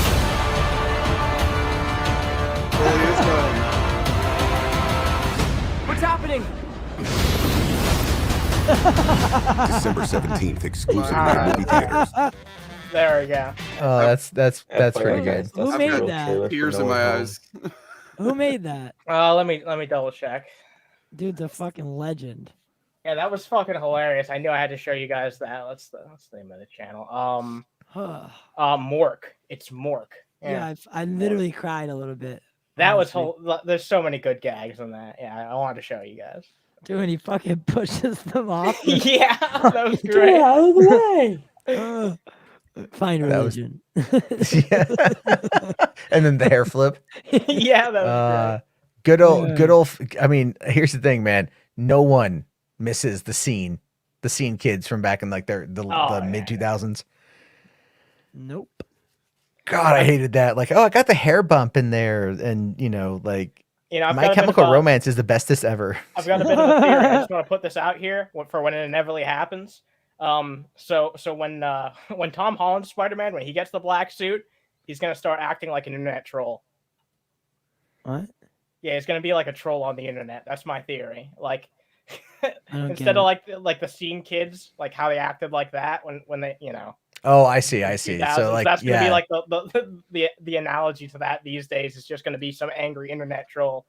Yeah, he's just gonna be online calling everybody a cuck and a pedo and stuff. Yeah, it's gonna be like Rush for life. Yeah, he's gonna DDoS the Daily Bugle and shit like that. Crazy shit's gonna happen. He's like, I'm sending out all these phishing emails. I'm gonna find out how to get into Jay Jonah's email. Oh my god, his password was Spider-Man. Whoa, who would have guessed? Oh wow, look at all these photos of Jay Jonah in drag. Oh, I clicked on. Oh my. It's like, what's the scene from that episode of South Park where Kyle's dad is like the master troll? Oh like, yeah, it's just that like was a whole storyline that they did for a season. That was 2016 because it coincided with the last presidential election. Yeah. And then but I remember he pours wine and puts on was it Don't Stop Believin' by Journey? Yeah, it was something like that. Yeah, he just gets in the mode and it's so funny. Oh god, South Park. I just man, yeah. And the thing is, that's a lot of people do that shit. Yes, they do. They make an event out of it. Yeah, they're like, oh, let's sit down and just be like the biggest assholes we can be. The biggest chut. Oh, chut. And then they wonder why YouTube comes along and eats the dislike button. Mm-hmm. Or I should say gets rid of the public counter, because that's what happened. Yes. You know, I have So to make does it sure I still say it correctly. Does it still affect like what you see and not see? I wonder. I'm gonna look into that. According to like the people like at YouTube, they say that it doesn't do anything different. It's just like it's meant Just to now curate we what you can't like or see. what you don't like. The whole point of it, you know, it's meant to show you something that you don't like. Or Not it's targeted attacks. yeah. And so it's the whole point is like, you know what? If you abuse it, you lose it. That's kind of how it works. And the thing is, like, the guy who uploaded the first video to YouTube, one of the co-creators, he put out this statement and he's all like, you know, it's a bad idea when literally no creator was supporting it. And I'm like, that's where you already know this is like a you know, fallacy, because there are tons of people I'm one that of are them. support. Yeah. Yeah, I support it too. I think they should go further and just get rid of like and dislike entirely, to be fair. Well, I mean, I understand that there's some utility in that, in those metrics for on our end, and then, you know, I guess for whatever reason in the algorithm. But like the misconception, it seems to be with a lot of these people that do the mass downvoting, is they think that by doing that, it's actually changing how the video will perform. Yeah, it doesn't. It actually does. It can. It can. I mean, but not What in do the you sense mean? that not like if a video gets a bunch of downvotes that won't recommend it or show it. That's not what Yes. it does. Yes. No, it's not. It does. Well, it is All a YouTube catalyst. cares It is a about catalyst towards it. No, and I is can explain. I can engagement. actually explain it. Engagement. They don't Yes. care if you like it or No, dislike it. You're but they don't. Well, no. You are right in one essence, but you're missing like you surface level. You're right. Deep level, you're wrong. Okay, I'll explain. It's not about engagement. It's about total view duration. Right. That's what it boils down to. So let's say, for example, you have a video and like one video, just people like, let's say, gets a bunch of dislikes on it. People come on in, they click on the video, they don't watch it, they hit dislike, they leave. You look in your analytics and you notice, man, in the first like 15 to 17 seconds of this video, I lose like 90% of the people who are watching it. That's where all the dislikes are coming from. And you go, wow, the average view duration on this video is shit. So if enough people do it, do you know what YouTube does?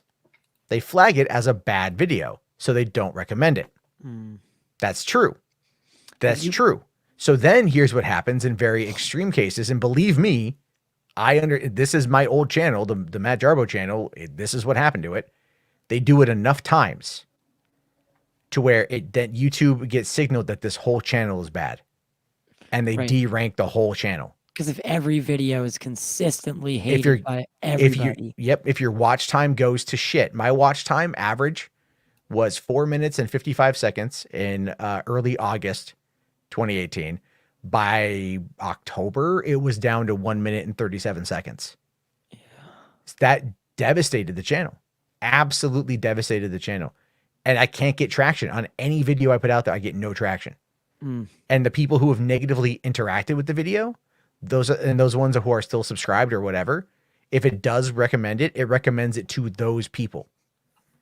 Surprisingly. Yeah. So then they're the ones that come on in.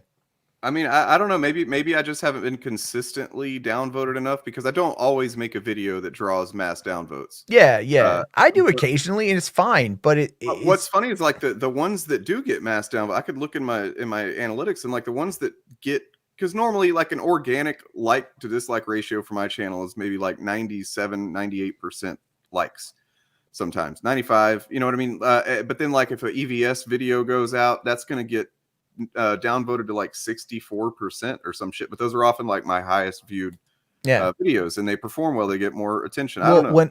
When everything happened with me, I was getting upwards of 7,000 downvotes a video. You know what I mean? Like, okay, that's a bit different scale. So what I'm talking about here is like massive, like epic fucking massive shit. And it was like the biggest reason why this happened was because when everything with me went down, again, blood hit the water, the piranhas came to feed, all that shit. Yeah. And I get it. That is the nature of the beast. But it was like, I had someone with like couple people with like 1 million subs, like make videos, you know? And then that just brought a whole bunch of people. Like even the other day, like I had It's a Gundam make a video on me because I was mocking people being upset over the fucking, Faye controversy because she didn't have the big old anime titties, right? Like I was just mocking people, but like It's a Gundam then went and did an entire like video about everything involving me. And I'm like, really, dude? It's been like 3 years since I've been relevant. Okay. Yeah, I've been Apparently having- a 60-second little short fucking triggered you. I've been having issues with JXE.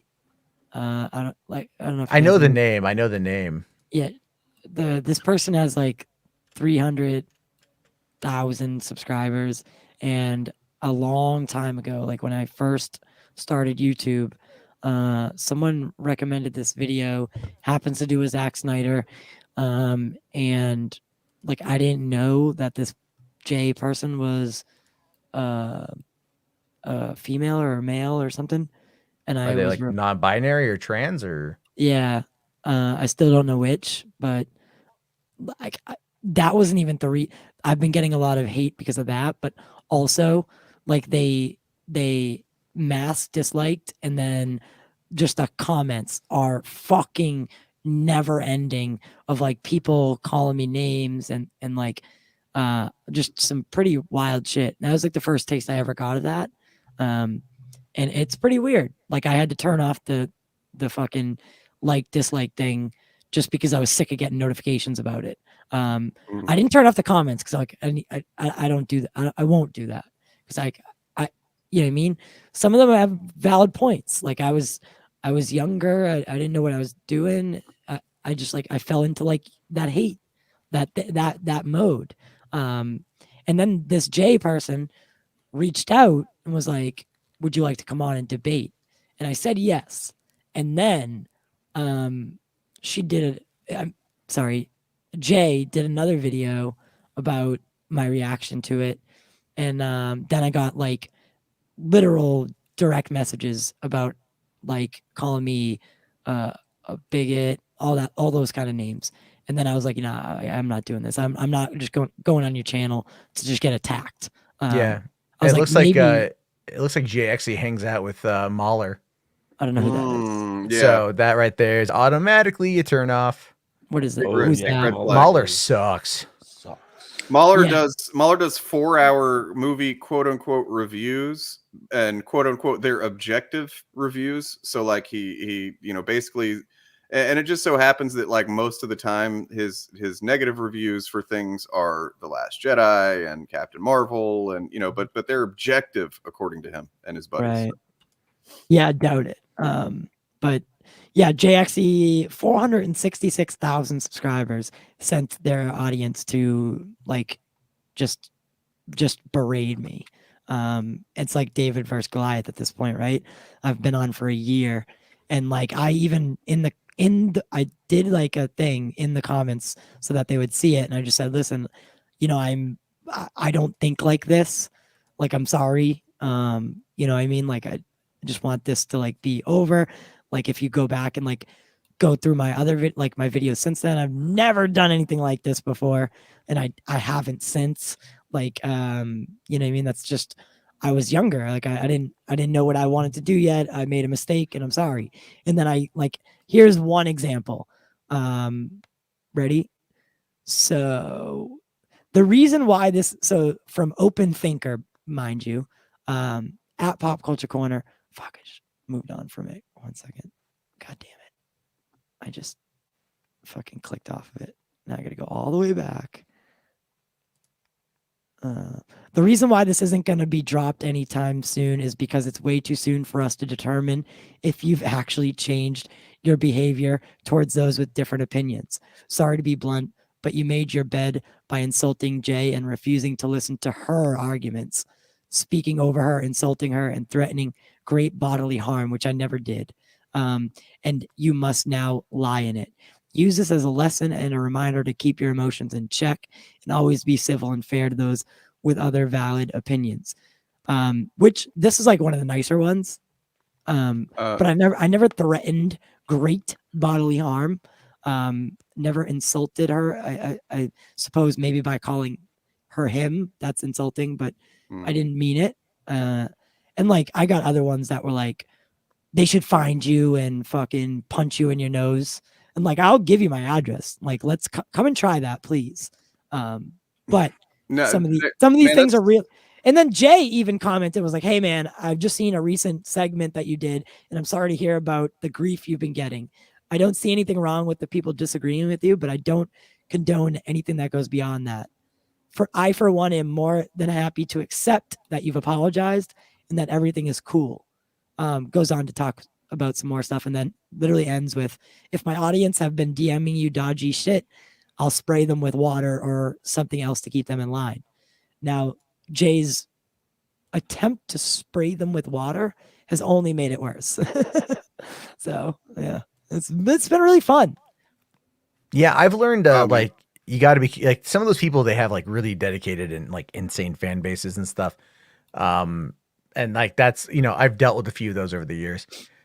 You know, but it's like now I just kind of court it. You know what I mean? I just kind of go, all right, whatever. Like, you know, I don't care. Like, what Twitter? You're gonna yell at me on Twitter? I'll just mute you or block you, and like, I don't give a shit. You know, like, it's just you got after a while. I think it was like Anthony ACS, like one of the Snyder stands. It referred to me. He's like, this guy is just unbullyable. Right. Right. Like, no, I mean, it's not that I don't care. It's not that I don't feel anything. It's just like, all right, man. Like, I have my audience here. I mean, and I'm very thankful for that. I'm very thankful for that. And, and you know what the crazy thing about that video is? The average watch time is 20 minutes shorter than the video length. Yeah. So like these people are literally like, and the views went crazy high, obviously, because those people are watching it. And so I it was an older video and I just monetized it. I was like, maybe I can get something out of them. No, I mean, I like the thing is this platform, like I've honestly, I love YouTube, but I've also come to hate it at the same time, where it's like, you know, I just, for one, the algorithm itself is fucking like garbage. It's just garbage. Right. And they force you into this, like, you know, they talk about all this shit with like mental health, right? They're just like, you know, we take mental health here at YouTube very serious, and we take the mental health of our content creators very. Don't. It's like, here's Doomcock. Actions speak louder than words, bitch. No, it's not just that, but they're also like fucking, you know, we're going to more or less have to force you into content creation multiple times per day. Right. Like that's what they do. And then they go like, but now they're doing, oh, YouTube Shorts is a great way to boost up your shit. Except YouTube Shorts, if you're a new channel, doesn't apparently apply the time needed, doesn't apply to the 4,000 hours needed for monetization. And even live streams right now, we've been on for 3.5 hours. We got about 100 people watching right now still, which is fucking cool and everything. And it's like, you know, all these hours aren't going to apply to anything. I don't even know why they're even counted at this point. Right. Because they keep changing everything, and they keep like the people they prop up, like not all of them are horrible. I think Mr. Beast does some good stuff. And, but you know, they're obviously looking for things that are more commercial. That is true. That doesn't mean that you can't find some kind of success here, but I'll tell you what I've learned to hate. I'm learning to really hate like the YouTube guru people. Oh God, yeah. Because like it's just the same shit. And I read like, you know, a lot of their stuff and whatever to look to keep up to date on what's going on. Right. But it's literally just, again, they're stuck in the same fucking problem. Right. Their job is to teach you about YouTube. Cool. It's a good resource. It's just luck of the draw. It really is. It's like time, place, you know what I mean? And being able to figure it out. But because they reward all that negativity, it becomes something like you can't get away from. And it's like, you know, and I'll do it now even too. Like I'll like thumb through my recommended or my subscription feed. And I'm like, I don't care. What's something that's going to like trigger something that I want to listen to? And oftentimes, like I'm sub to like the Young Turks, and I'm like, I hover over that unsubscribe button. I'm like, I don't even watch these guys anymore, you know, but it's like, but they constantly upload content.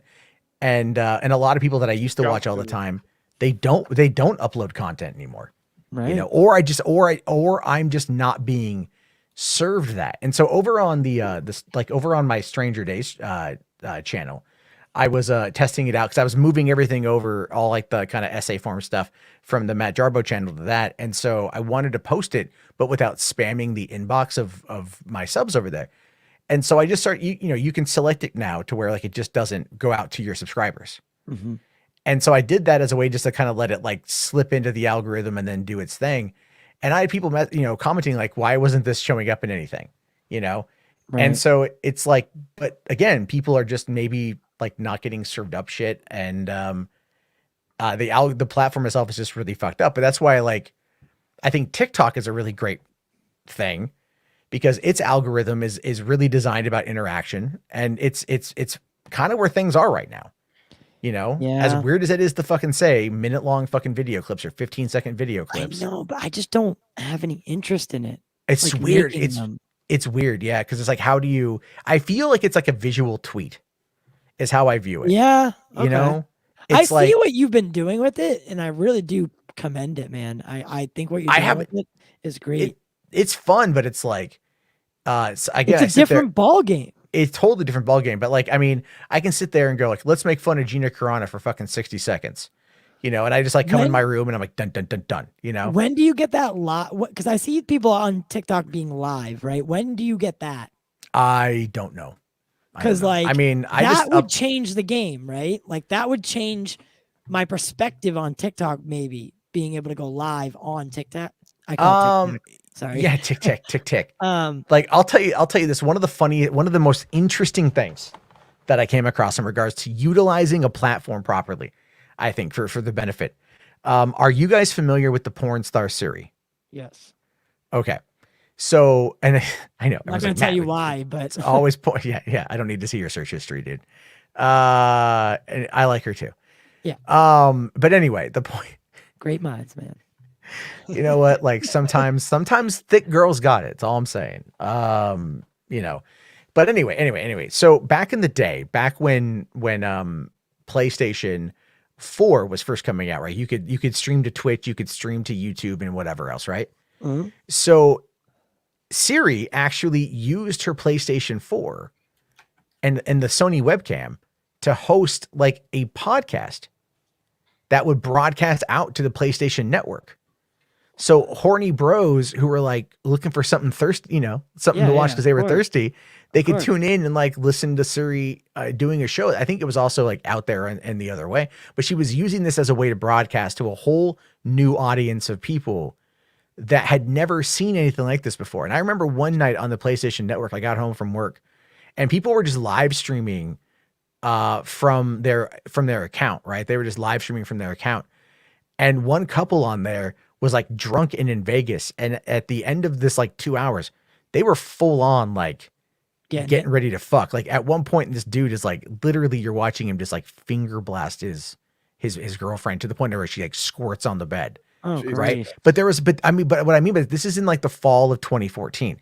This is like a week or two after the PlayStation 4 came out. Yeah. Not what they intended. The PlayStation. Not what they intended, but it was like, but they had like hundreds of people watching this thing. Right. And everything else. But I'll tell you this though, during that moment, people were able to figure out based upon the screen name of this guy, like who he was and who his girlfriend was. So they started doxing them like live on air. And it was one of the most interesting things I'd ever seen. I even did a video on it. Because I was back then I was just doing audio only. So like I watched it in my room and my girlfriend was asleep in the room. And then I went out into like the living room and I pulled up my phone. And I was like, dude, I just watched people having sex on PlayStation Network, you know? And like, but that was, by the way, the second time that night I witnessed another couple having sex because I was at the theater and I'd witnessed the people getting it on in this fucking truck.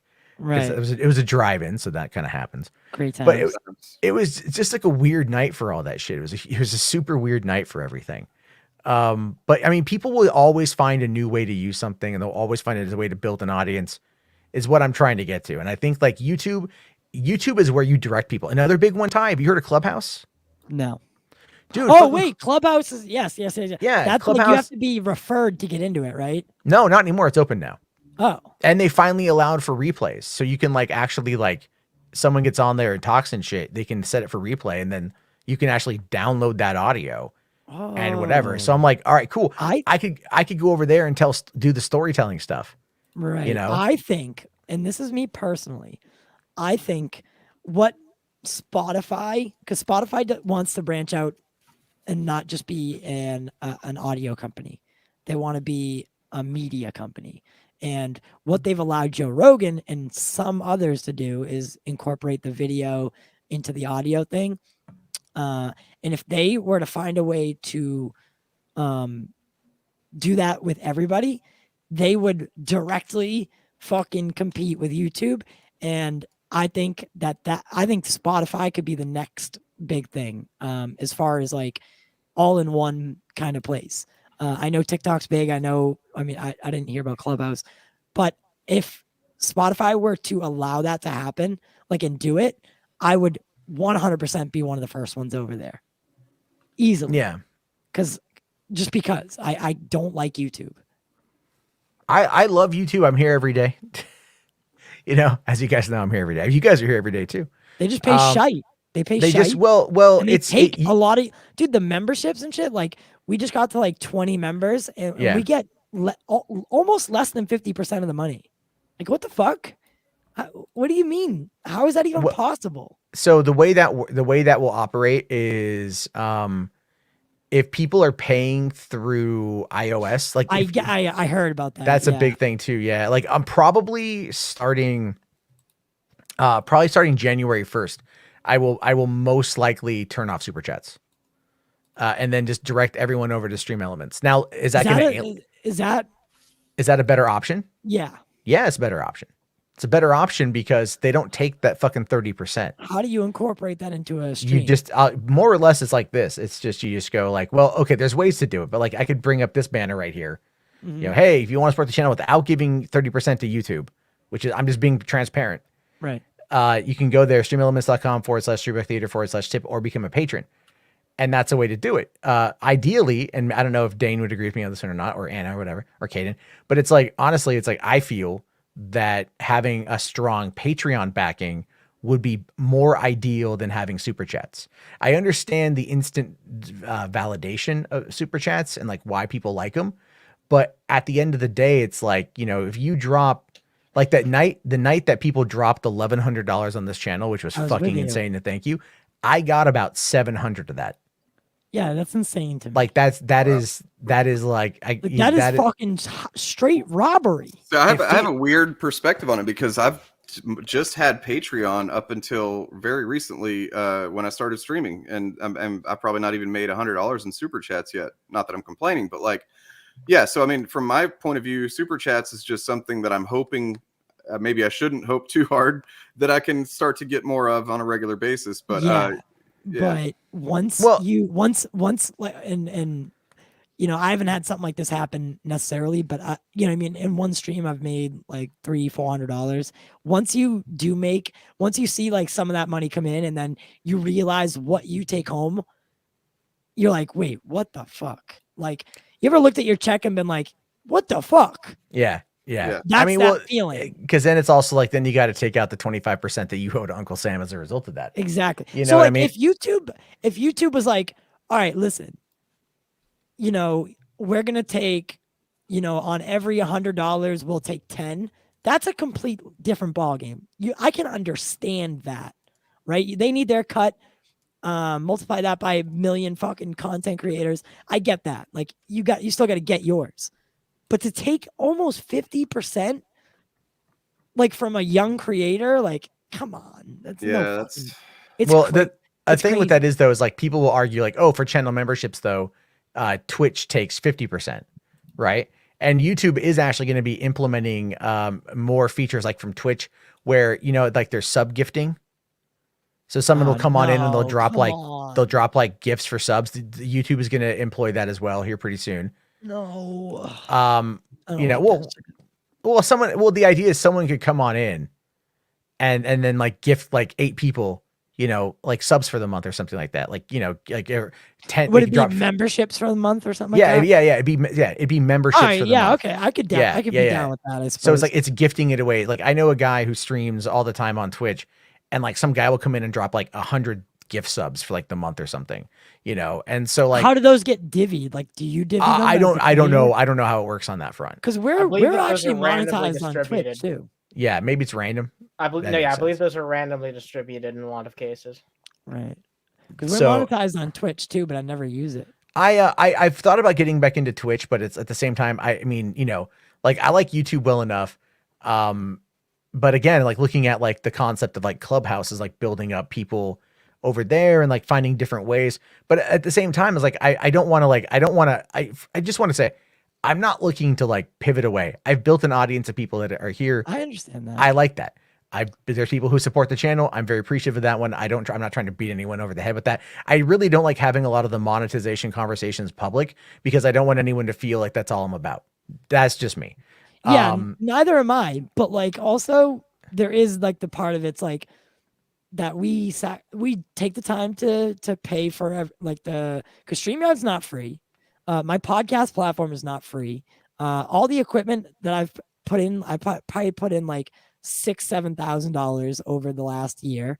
Like, it's not bad to support a channel that you think, and by supporting it, I mean like donate what you think it's worth to you on a weekly, daily, whatever fucking basis. That's not you know a what the bad worst thing. part about it is? Like, on top of all that we just talked about, there's a ton of fucking people, including a lot of people who are on YouTube doing this very same thing, who make the argument constantly that this is not a real job. Even if you make enough source of income on it to live off of, it's not a real job. It's just made up. You know how much time, like I made a fucking dumbass and I regret it now because all the time I put it like the Spider-Man like frame by frame breakdown.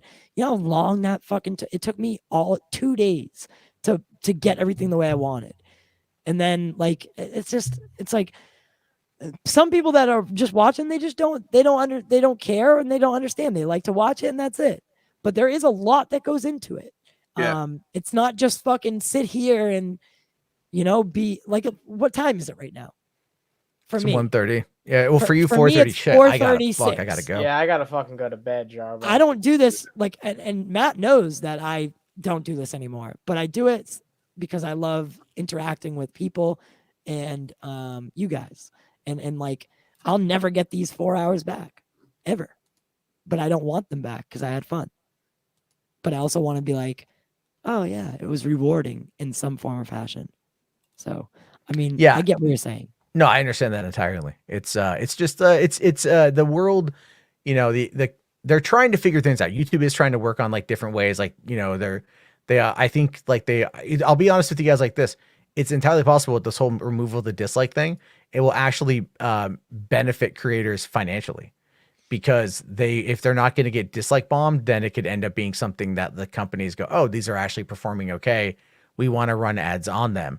But the other part of that too is that, again, what you say in a video will have an impact on whether or not you do get monetized or not, or you get flagged for review. Mm-hmm. And that was the thing, like I saw Ryan Kinnell bitching about that today by putting Hunter Biden in the tags and having that trigger it. Well, it's like, dude, if it triggers it, that doesn't mean it's not going to get approved. You have to still go through, and they tell you if it gets triggered to go and approve it, to go through the approval process, because that will end up. You get retroed. Sometimes I see that they hold it in escrow. No, you only get that on like copyright claims or content ID claims. So like if they flag you for potential, what is it called? It's always named there. You know what I mean? They flag you for ad set sensitivity, right? Is it something like that? You don't like if you go through like if you did a video and you had 50,000 views in the first 24 hours, right? You get a cost per 1,000 or a revenue per 1,000 views, whatever, style that you uploaded it or did a live show. Those 50,000 views, if they flag you, you're not getting that right off the rip. You're not getting that. I mean, they've flagged you. It's very much, it's not that it hurts you in the algorithm. A lot of it has to do with the fact that they just like, if you get that limited ads, and we've been dealing with this now we've been dealing with limited ads now for over 4 years, by the way. So back in the day, they didn't even tell you. It took until literally from like April of 2017 until September or October 2017, we were just losing money.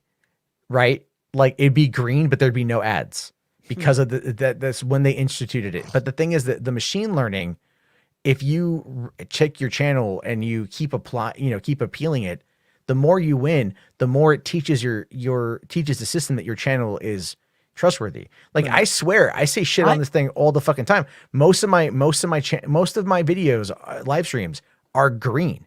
Right. And I make cum jokes. Right. No, I'm with you on that because whenever if I upload a video, it shows me that my success rate, like of like, it's like, you know how now you have to like say I didn't do constant, like you have to like go through everything and be like, none of that's in there. Now, if I hit none of it's in there, it says in green on the side, it says you're consistently marking your videos correctly. So we'll give you the benefit of the doubt, monetize your video right away. You don't have to wait for that. I have flipped back and forth between trustworthy and untrustworthy on that so many times. Yeah, me too. Oh yeah, but hey guys, it is 1:40 a.m. I got a dip. I got a dip. Thanks, Jarbo. Have a good weekend, man. Yeah, you too, man. Thank you very much. I'll be I'll be down in Portland tomorrow, actually. Hell yeah. Hit me up, dude. Well, it's for a wedding. Oh, so yeah, I'm just I'm dipping out to Troutdale and then coming back up. So gotcha. All right, man. Look into this fucking stream elements thing. All right. All right. Thanks a lot, man. Have a good one, man. All right, everyone. Thank you again very much. I mean, this tonight has been we had a lot of people watching. Good times. And I look forward to everyone on the replay. So have yourself a good one, everybody. Enjoy your weekend. I'll see you all on Sunday, and peace the hell out.